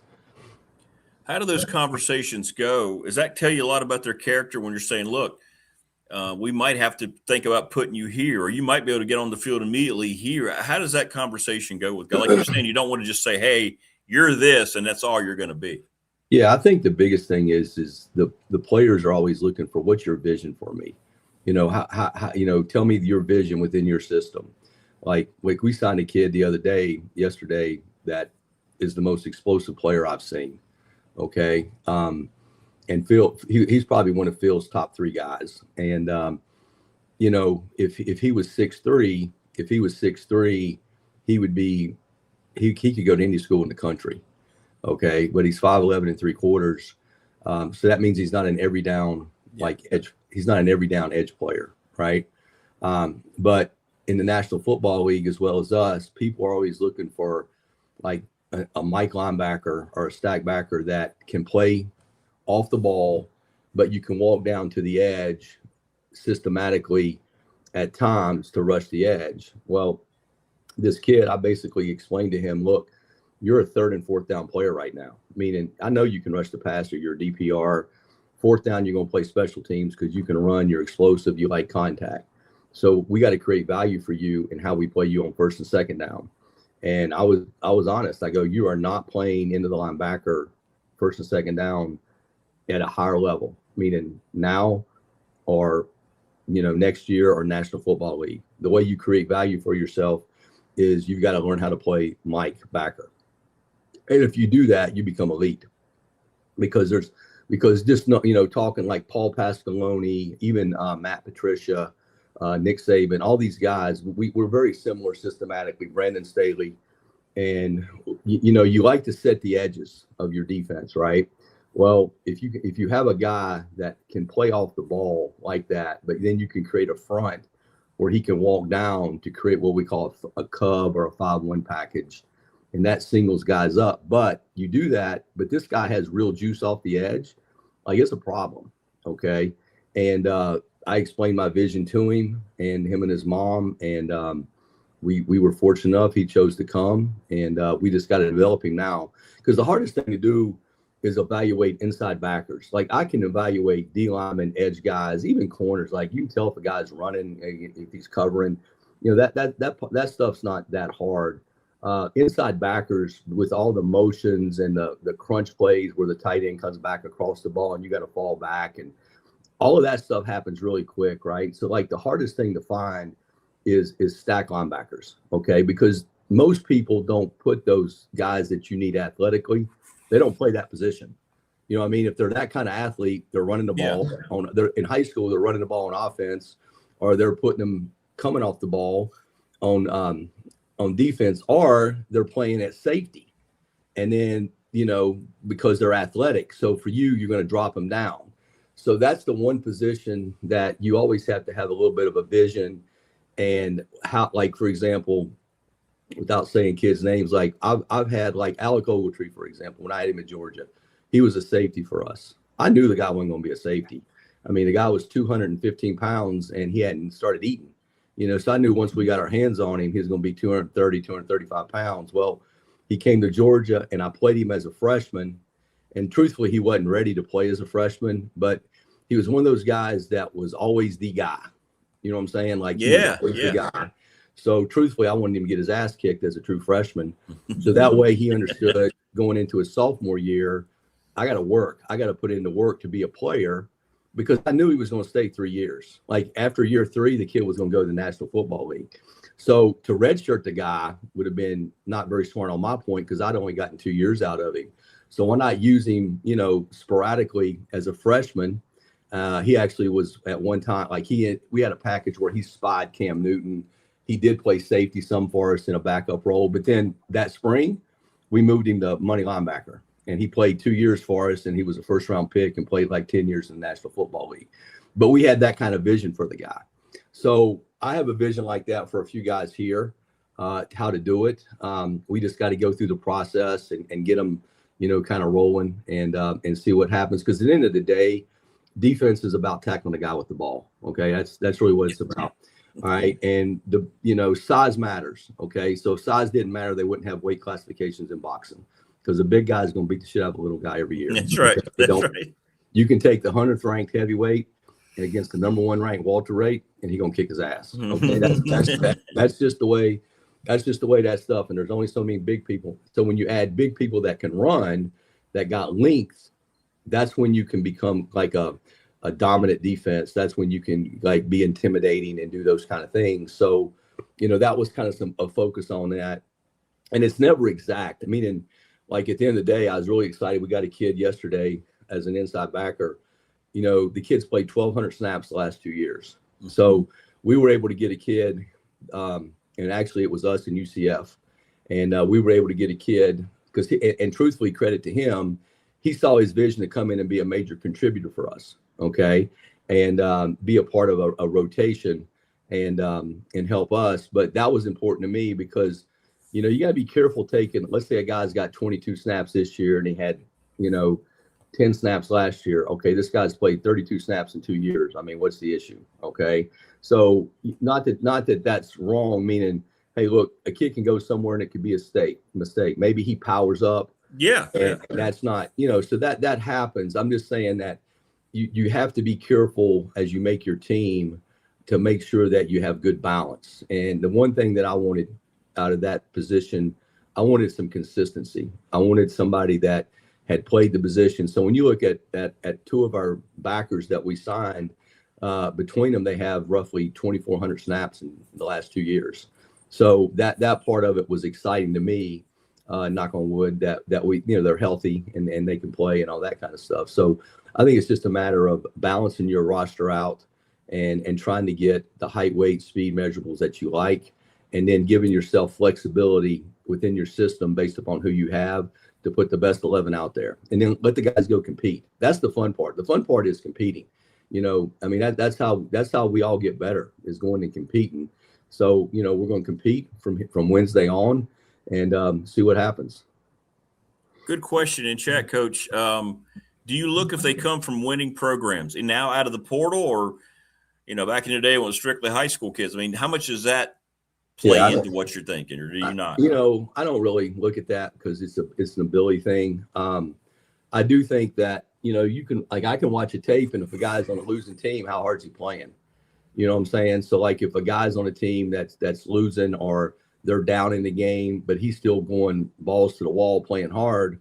Well, I know the kid's going to play hard for me. But at the same time, getting a kid from a winning team, he understands the culture. He understands what that's about. And that can be beneficial too. So I don't think that you etch it in stone that I have to take winning team guys or losing. I don't want to take losing team. I don't think it's really that. Ultimately, it comes down to the ability of the player, because you got to have that ability. But at the same time, bringing a guy from a winning team, he understands the culture, he's been around and what it takes. Bringing a guy from a losing team, he sees vision, he sees hope. And you saw on tape how hard he played. So, that's a positive too. So I think at the end of the day, you're just taking the best player and going from there with it. Yeah, that's a great point. I mean, if they're losing games, if they're 2-9 or whatever it might be, but you see the guy out there playing like they're playing for a conference championship, I mean, that's the right guy. That tells you a lot about that character you were just talking about too. I mean, we always talk about play the next play. It's all about the next play. I mean, you're never going to play a perfect game, even if you shut out a team. I mean, there's going to be times in there where they've hit something and you got to finish them off. So, it's all about playing the next play. It's all about having attitude. I'm going to finish this guy off from that standpoint. So I think the more guys you can get with attitudes like that, the easier it is to coach it. And, being from a losing team, but you give great effort and you got ability, I think that's great. I don't think there's an issue with that. Well, I can't wait till we can get into some of these guys, and I want to hear about some of these battles too, when everybody's signed, sealed, and delivered that you've had with other schools. But let's get in tonight a little bit, Miami and Indiana, before you have to go to your meeting. Who do you like tonight? I know very similar teams in front. I know you watch that as well as much as anything on the field. What do you like? What do you like tonight? I mean, I think if it's a normal game, I think Indiana wins the game just based upon their front, their ability to run the ball. They're very physical. They got a good quarterback as well. So I think if it's a normal game, I think Indiana wins. But look, the ball's not round, okay, and things happen. I think if Miami can get an explosive play, or hey, they get a TFL and put them behind the sticks, or a turnover, I mean, they got a capability of winning it. So if it was a normal game, I think IU wins it. If something happens that's unusual, block punt, drop, turnover, interception, whatever it is, I think that can sway it a little bit, because momentum can be a powerful thing, in games like this. So I'm just hoping that it's a close game for everybody. It's as good as some of these playoff games have been from a score standpoint that I've seen, to give entertainment to the fans. But I think if it's a normal game, I would think Indiana would win. What do you think gives Miami the best chance to pull the upset? Like you said, do you think they have to have a couple of uncharacteristic things happen from Indiana?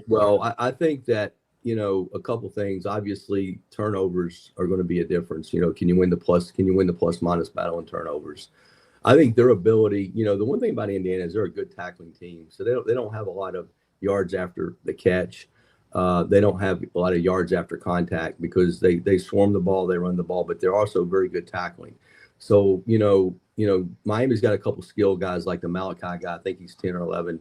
Getting that guy in space, okay, whether it's jet sweep, a bubble, getting him in space, can he make a guy miss to create explosives? So I think the biggest thing to give Miami a chance is, how can they create explosive plays? Because when you get into big games like this that have good teams, the things that end up mattering are explosive plays. Okay, can you create explosive plays? Because generally speaking, you're not gonna run 10 to 12 plays to go score. Like at some point you would be stopped with the kind of defenses both of them have. So can you create explosive plays offensively to give you the yardage needed to score? Then obviously it gets down to turnovers. How do you handle the turnover battle? And then the biggest thing to me is going to be, or another thing I should say, is the middle eight, meaning like, okay, right before half, because you have a chance to get you got a chance to get a 2-for-1 there. Meaning I can get the ball at the end of the first half and then get the ball to kick off the second half. And, how do I handle the middle eight? So if I can win the middle eight and create explosive plays and get a couple turnovers, when two teams are pretty evenly matched, that kind of sways it a little bit. So I do think coaching will be important. I do think clock management and game management is going to be important. So, the guys will be on the line there. So I just hope it's a good game. And, we see something come down to the wire. But those are the things that generally impact the game of that nature. What's more deflating to a sideline in all of your experience? A turnover against your team where you give the ball up, or watching a team hit one of those explosive plays, or does it kind of just wash out because they're both really bad? The worst sound is the double thump on a block punt. You know how the punter kicks the ball and you hear thump, and then right after that thump, you hear thump thump, and then they block the punt. That's the worst. That's the worst feeling on the sidelines. Okay, right, and everything. So anyway, I'll use my man Phil's thing when he used to always talk about stopping the run. He's like, we're going to stop the run. We ain't going to let them run. He said, because if they run the ball, you lose a program. He says, if they just throw it over some guy's head, everybody's just pissed off at one dude. So I'm going to take that approach with that question and say, if they throw it over one guy's head, we just go all be pissed off at that dude. But if they run it on us, they're going to take everybody's heart. So we can't let them run the ball on us. It makes sense. That's what Coach was just saying. If he doesn't, like he was just breaking down some of the new tech guys. If they don't work out, you just fire them, go back and get somebody next year the way it's set up now, right? I never will forget the first time he said that. He goes, look, if they run the ball on us, they're going to take the program. He goes, if they throw the ball over our head, we're just all going to be pissed off at that guy. Okay, and we'll just replace him, but we ain't going to lose the program. So I'm going to take that philosophy on that one. Oh, that's great. That's great stuff. So you got meetings this morning, right? What's the typical morning like now for the new staff getting everybody together? Well, it's been a little bit. So before we'd have a 7:30 staff meeting to look over our roster, because technically up until Friday, anybody could go in the portal. Okay. And it wasn't really that big a deal because we only had 4 guys on defense anyway. You know what I'm saying? So it was like, okay. Right.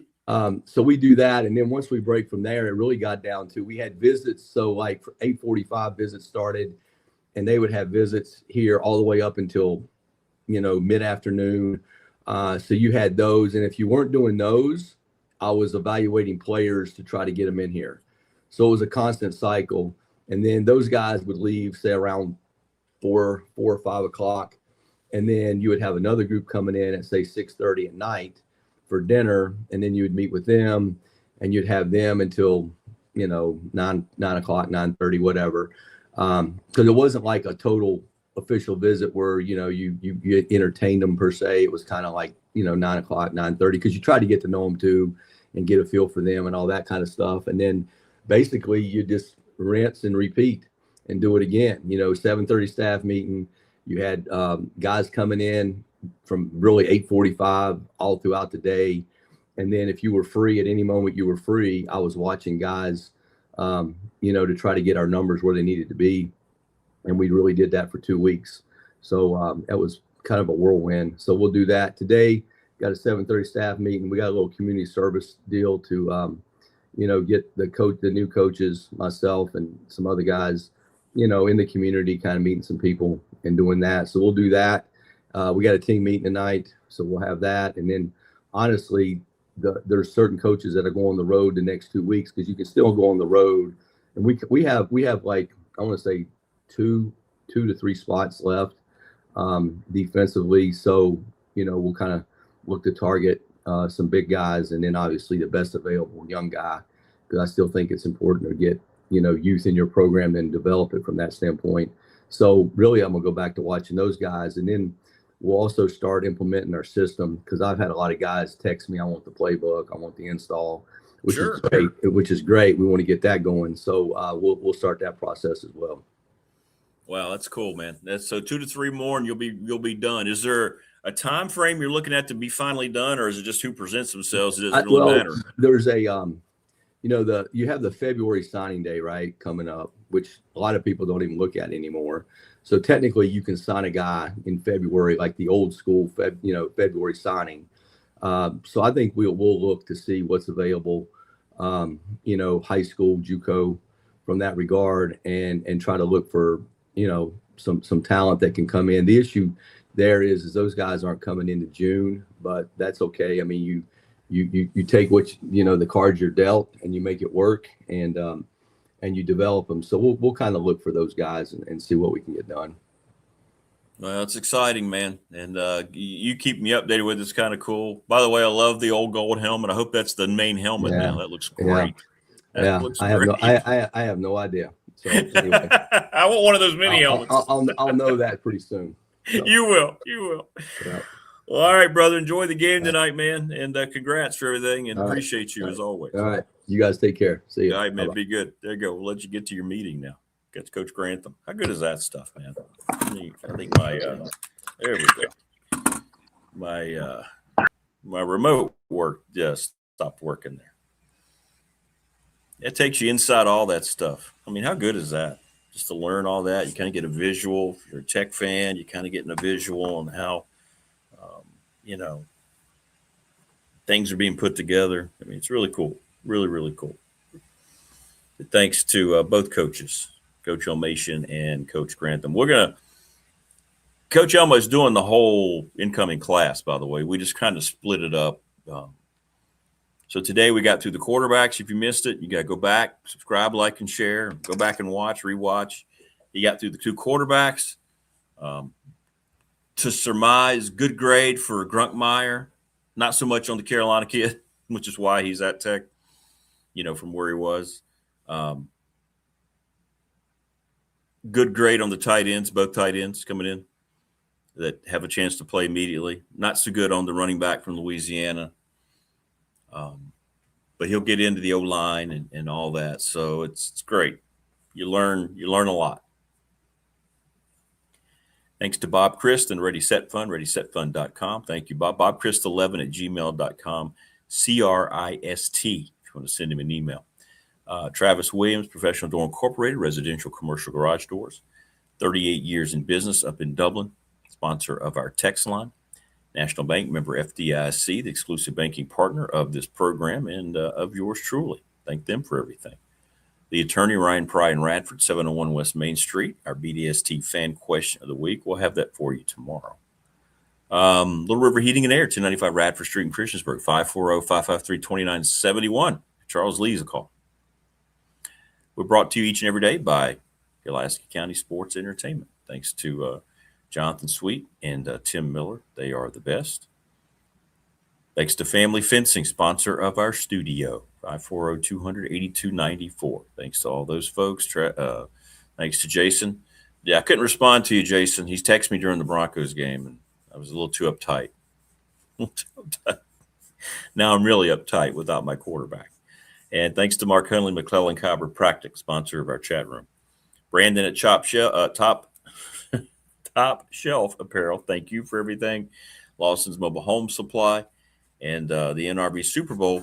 We'll be having our meetup on Friday from 6 to 9. So come out and hang out with us on Friday if you can over at the Super Bowl. Thank you, TLB. That's very nice of you. Thank you. It's very, very nice. It's all credit to the people that come on. They're great. I don't do anything. They're great.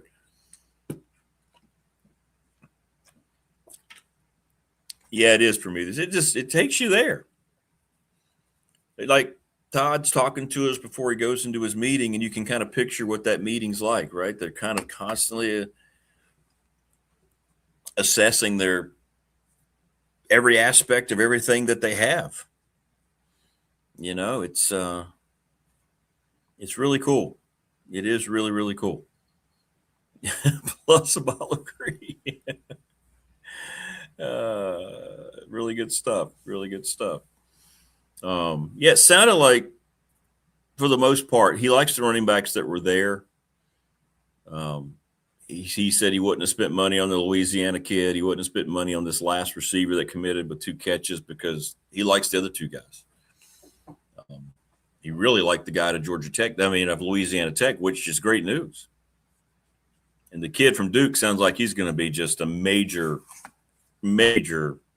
contributor in every way. So that's great. Plus Creed, yeah. He had a cold kill this morning, so I had to get him out there and get him. Yeah. It sounds like the offense, the skill positions for the most part, and it's all going to depend on if Grunkmeyer takes the next step. And I thought that was really well done by Coach Elmo. So He pointed out a lot of things that he's not good at. He just hasn't had enough playing time. He only had 7 starts. So he believes, he sees enough to where he believes if once he gets more acclimated and he's playing more, that he's going to be in a position to adapt and take care of some of those things.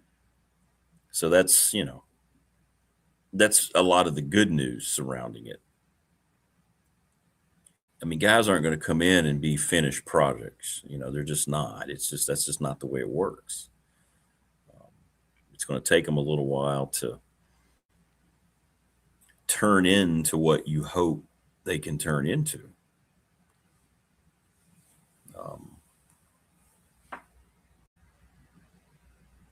But it sounds like to me that, when you have all these things lined up, that they have lined up, year one's going to be what year one is. Year two, we'll see. We'll see. Year two will be a little better, depending on how these guys develop, how many stay. And that's going to be very key. And I'm going to be looking at all, not just Tech, but just all these places we find out how guys, and what, Coach Elmo said, 1 year. I mean, Reynolds might come in and be a star, and if he's not going to leave, he's going to have to take more money. And that's something, that's just where we are, and every program's in the same boat. I don't think there's anybody, crying about it, but at the same time, it is part of the reality of it. It's just part of the reality. But I think Grunkmeyer will get more acclimated. He's going to get used to the weapons, and he'll have an offense that I won't say will be created for him, but he'll walk into day one knowing he's the guy. And I think that means a lot, So he'll be okay. I believe he'll be okay. Long term, I think he'll be okay.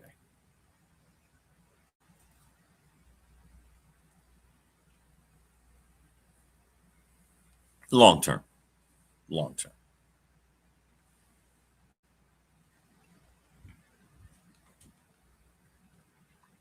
Hit us up on the Professional Door text line. That's what I'm looking at right now. I'm getting a lot of text messages this morning. Yeah, happy MLK Day indeed. Yeah, absolutely. I mean, Martin Luther King, one of the greatest Americans ever. We talk about all the time now, what do we see about this world, right? You disagree with somebody, you immediately hate them.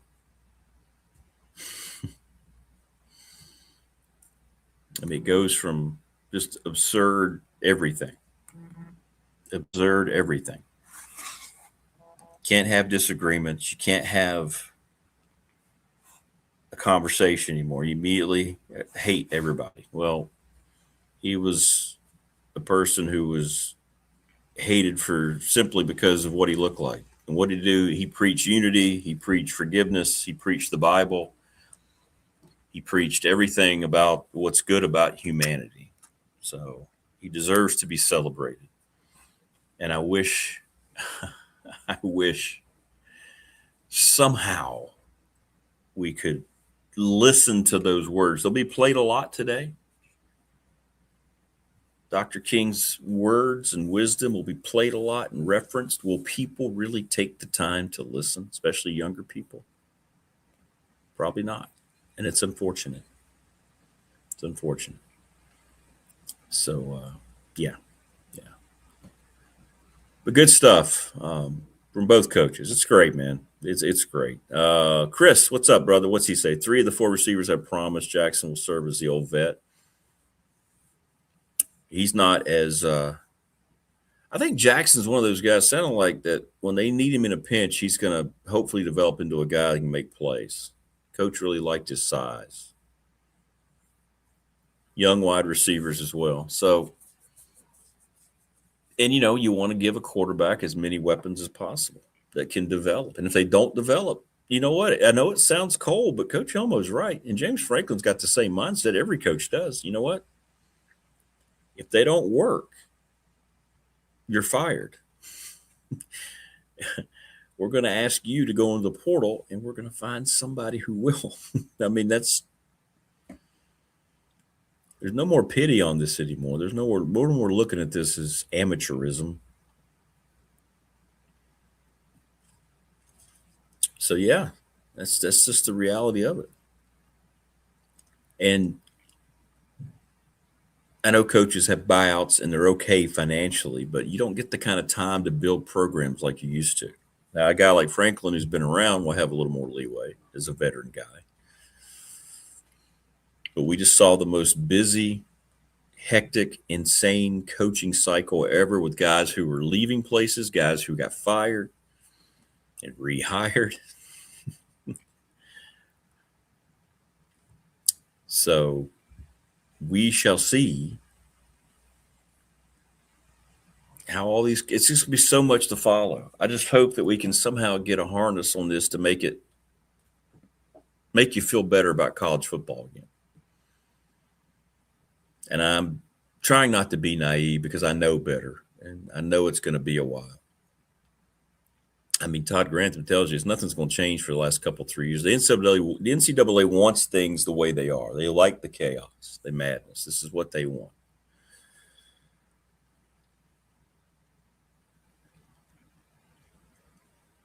But I don't think a lot of people, you're going to follow it. You're going to support. We're going to watch. We'll be watching the game tonight. But everybody knows it's not right. It's not good. The product has been good. I mentioned this throughout the season. The portal has lent itself to a really good, I think, on-field product of college football, which surprised me this year. And I think I mentioned that a few times. So the quality of play, in my opinion, is very strong. I watch the NFL and I see it kind of go up and down. A lot of times you sit there and you're just scratching your head about what you're watching in an NFL game. But we're frustrated by everything surrounding it and how we get here to these end results. But I think college football, the product of the game, not the industry and business, that's a disaster, the lack of leadership. But the game itself is pretty good. So we'll see. We'll see. The game tonight, Indiana's favored as they should be. They are the best team. That being said, does Miami have a chance? Oh, yeah. Coach said it. Well, Todd said it. Yeah. I got to specify which coach. Todd Grantham said it. Football's not round. And you see it. It's amazing to me. And, we played, a lot of us played it, right? Most of you in chat. You forget how hard it is to pick the ball back up. How many times do you see the ball on the ground during the NFL playoffs this weekend? And there'll be guys who are right there, even guys who aren't trying to pick it up and run it, guys who are trying to fall on it, and then it'll just fall right out. So turnovers could be a big factor. Penalties. I mean, but if it's a straight-up game, I go back to what Coach Elmo said. And he's been right every time about Indiana. Well, he goes, if Indiana plays their best against Alabama and Alabama plays their best, Indiana's going to win. If Alabama doesn't play well and Indiana plays their best, it's a blowout. What happened? They beat Alabama like I can't remember ever seeing an Alabama team be beaten. He said if Indiana has their best game and Oregon has their best game, Indiana's going to win. What did they do? They went out and scored, I don't know, that was the most points Oregon had given up, but just riddled them, forced turnovers. And I think it holds true tonight. If Indiana's at their best, they're going to win if they can stay away from turnovers. They're such a well-coached team, you do not foresee them putting themselves in a bad situation. You have to beat them. So Miami's really good up front. Indiana loves to try to run the football. If Miami can take that away, they got a shot. They got a shot. If I get fed up with the overproduction nonsense tonight, I think I'll watch the Rockford Files. Man, I used to love the Rockford Files. James Garner. I'll have the volume down. I'll know that. And I've gotten so used to it now. For me, it's the only way if Sean McDonough is on, I will listen to him. I did listen to Buck and Aikman yesterday because I kind of like them, what they've morphed into together. It's good.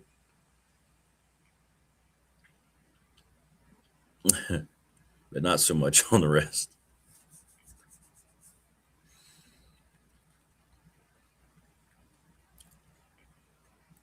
And I don't watch any of the pregame stuff. All I do is just sit there, wait till kickoff. Okay, what time's the kickoff? All right, is it on yet? Okay. And you go right there. Thunder says tonight's game will be good if it's a zero-sum game. The impact is the rest of college football that aren't tonight's game or playoffs or eventually the non-revenue sports, which will be harmed soon. And they already are being. The programs being eliminated certain places across the country. Well, I don't think there'll be a last two games, Wayne. The season will unfortunately end on Sunday. So Jarrett Stidham, who hasn't thrown a pass since 2023 in the NFL, has to lead the Broncos.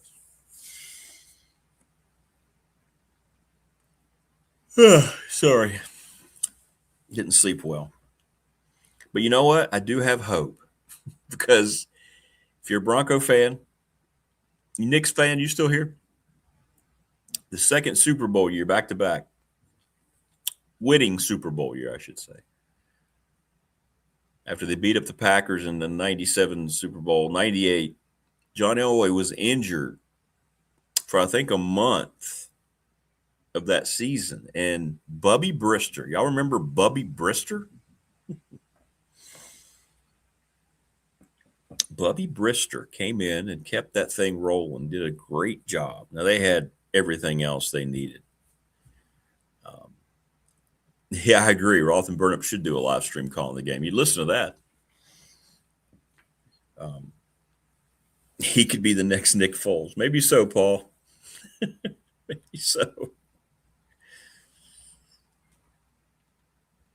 But it's a little different. Those were regular season games. These are playoff games. Yeah, that defense was much better. This one's not been very good. This one hasn't been good over the last 2 months if you look at the metrics. Now, Josh Allen was forced into some turnovers.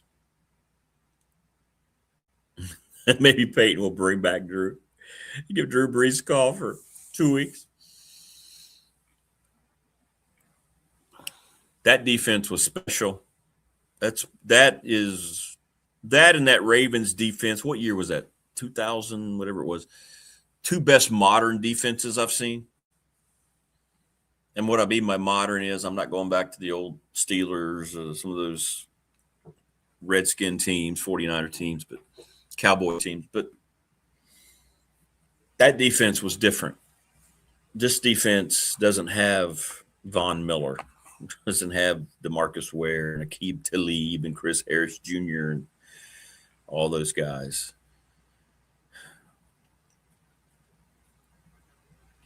So I think it comes down to Stidham has to play as flawlessly as he can. And I think that's going to be hard because the Patriots are really good defensively. And the Broncos are going to have the same type, maybe not as many, maybe they need as many, I don't know. They're going to have to get turnovers.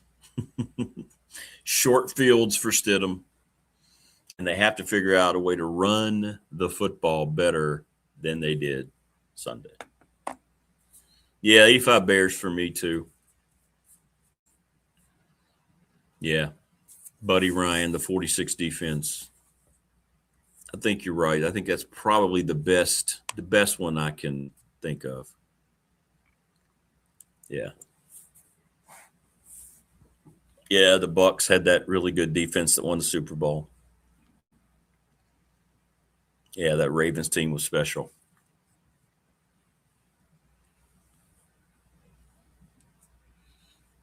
Now, see, that was – y'all help me out here. Wasn't that when the Ravens beat the Giants in the Super Bowl? Because they played the 49ers, and that's when the lights went out in the Superdome, right? That wasn't that team. Yeah, Dolphins' no-name defense was great. Yeah, never really remember seeing them play, just the NFL Films highlights.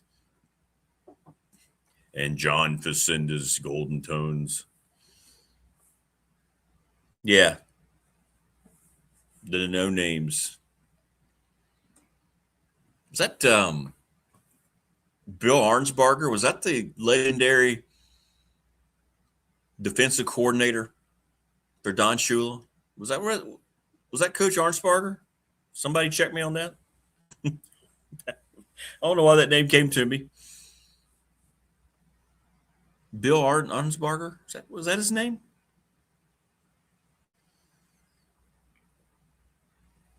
Yeah, Nick Bonacani, who was great, at the Patriots in the 60s and was really good finishing up against the Dolphins. I'm going to be a little biased. I think the 2015 Broncos defense was better than Tampa Bay's. Comparable to the Ravens, not as good as the 85 Bears.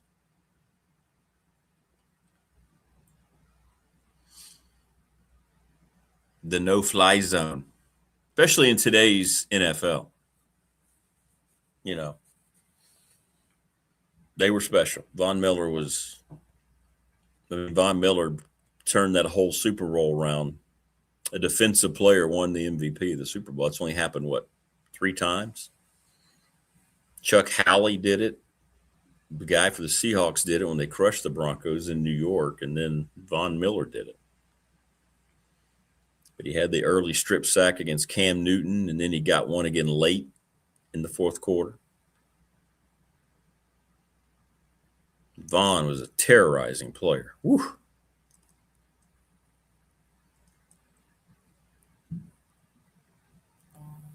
But we have good defenses now in this, Patriots, Broncos are good defenses. Seahawks I think Seattle's probably the most complete team of the Final Four. I really do. Yeah, Bill Arnsparger pulled that one out. The no-name defense. I thought so. There we go. Okay. Got it. Thanks, Wayne. Very cool. Very cool. Yeah, Champ Bailey. So good. So good. He was a guy that John Madden said had the best. We talk about his hips and the way that he runs, and you know how Coach Elmo talks about that. John Madden said he had the best, the easiest, most natural flow of movement of any cornerback he had ever seen. My memory is impeccable. Well, sometimes. Yeah, you say that, Wayne, and then I'll go out to start my truck and I'll leave my key on the counter.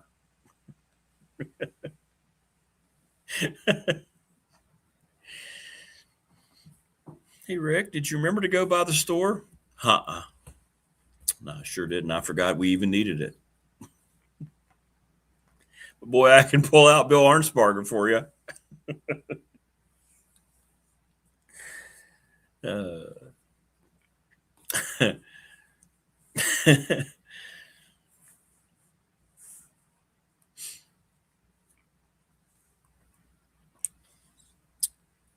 For Christmas back then, my uncle gave me an awesome Dolphins coat. I wore that thing. Those coats are the best. I have my old Bronco. I have to find it. It's back here. It's torn up. But it's the old Sears one, right? You had the one color here and the sleeves were the vinyl, the shiny, whatever it was. Thunder says if you look back, if you back a Super Bowl Shuffle video before the Super Bowl, you have a set. That's right. They knew they were going to win so much. They made the Super Bowl Shuffle video. There was no fear at all that they were going to have to eat their words. Well, they beat the Patriots. What was it, 46-10? I always thought it was interesting. They scored 46, I think, in that Super Bowl. And, of course, it was the 46 defense that Buddy Ryan made so popular. Yeah, the rubbery, the sleeves. Yeah, absolutely. Yeah, exactly, Thunder. They just knew they were going to win it that year, so they got together. I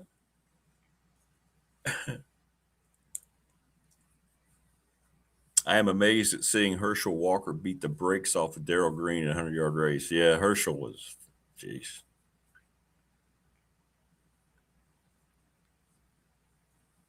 The greatest athlete I've ever seen is Bo Jackson.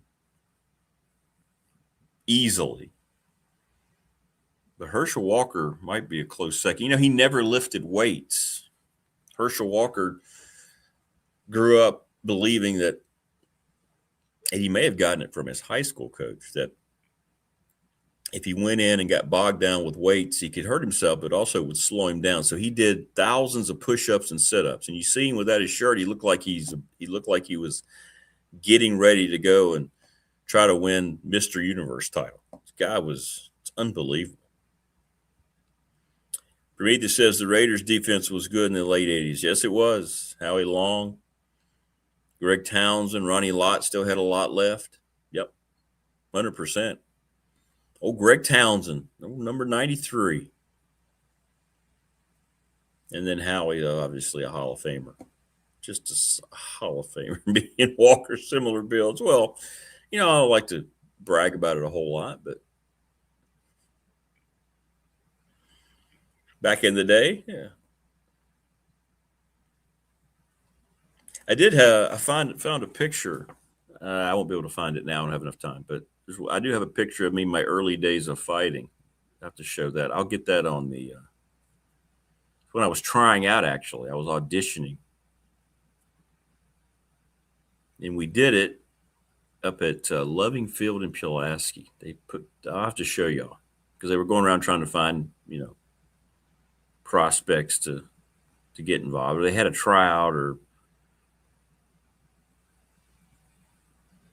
whatever it was. I'm just looking at that fourth down play again where I still don't have any idea how that was a completed pass when Caleb Williams was backpedaling 20, 25 yards down the field, and then the Rams just let the tight end wide open in the back of the end zone.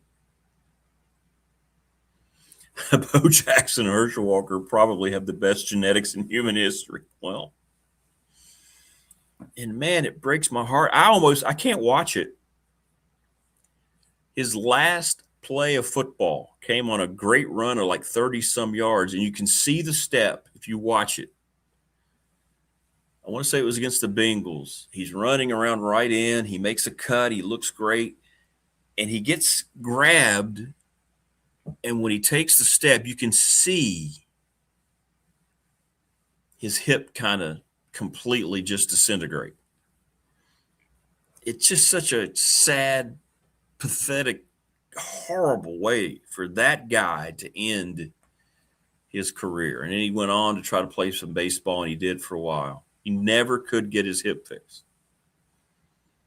And I can't watch that play. It just, what would have been? He didn't get to play in the NFL long. Imagine what he'd have done for your Raiders, Prometheus. We'd have been talking about him being the greatest running back of all time. But I cannot watch that play. You can see it happening. Ugh, it's terrible. It's terrible. And Herschel was so great, Cowboys were able to get a king's ransom and turn their franchise around in the draft.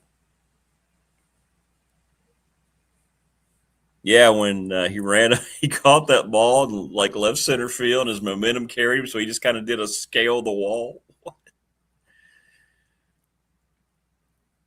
I know, Paul. That's what's sad. They could have repaired that hip today to where he could have probably come back. I know.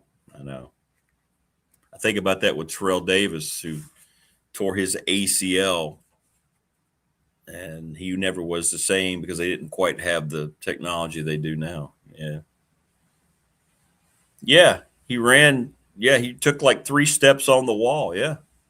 He took 3 steps on the wall, and then he just comes off the wall and runs into the infield like it's like, yeah, it was against the Bengals. I can't watch it, Chris. It breaks my heart, man, that we were robbed, and more specifically, he was robbed of his football future. Such a dominant, physical, just freak, and that happened to him. How? And, you know, injuries are just so unpredictable. Hey, Bo Nix,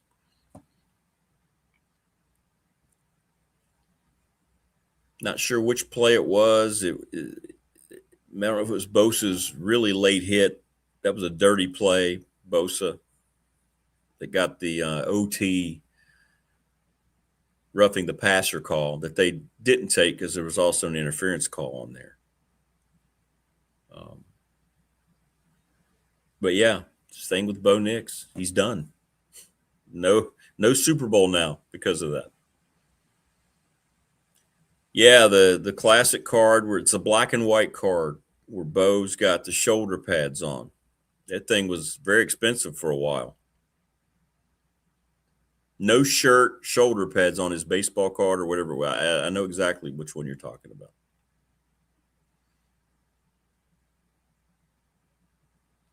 Yeah, Joe Theismann. Lawrence Taylor, of course, is the greatest defensive player to ever play football. And he was there, obviously. And when you watch that highlight, I don't ever want to watch Joe's leg again. But you watch LT, he was so upset. He was screaming to get people on the field. He kept holding his helmet. He knew what had happened. Sad. Hey, BDST legal counsel Richie Davis. Moving forward, we need Matthew Stafford in the Rams in Super Bowl 60. That's pulling for your Rammies last night.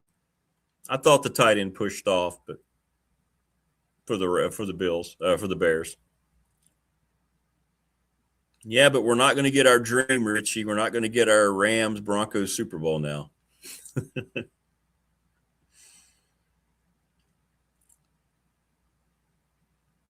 Yeah, you're going to get to play the Patriots again if y'all win. But I think you're playing the best team remaining in the playoffs on Sunday evening.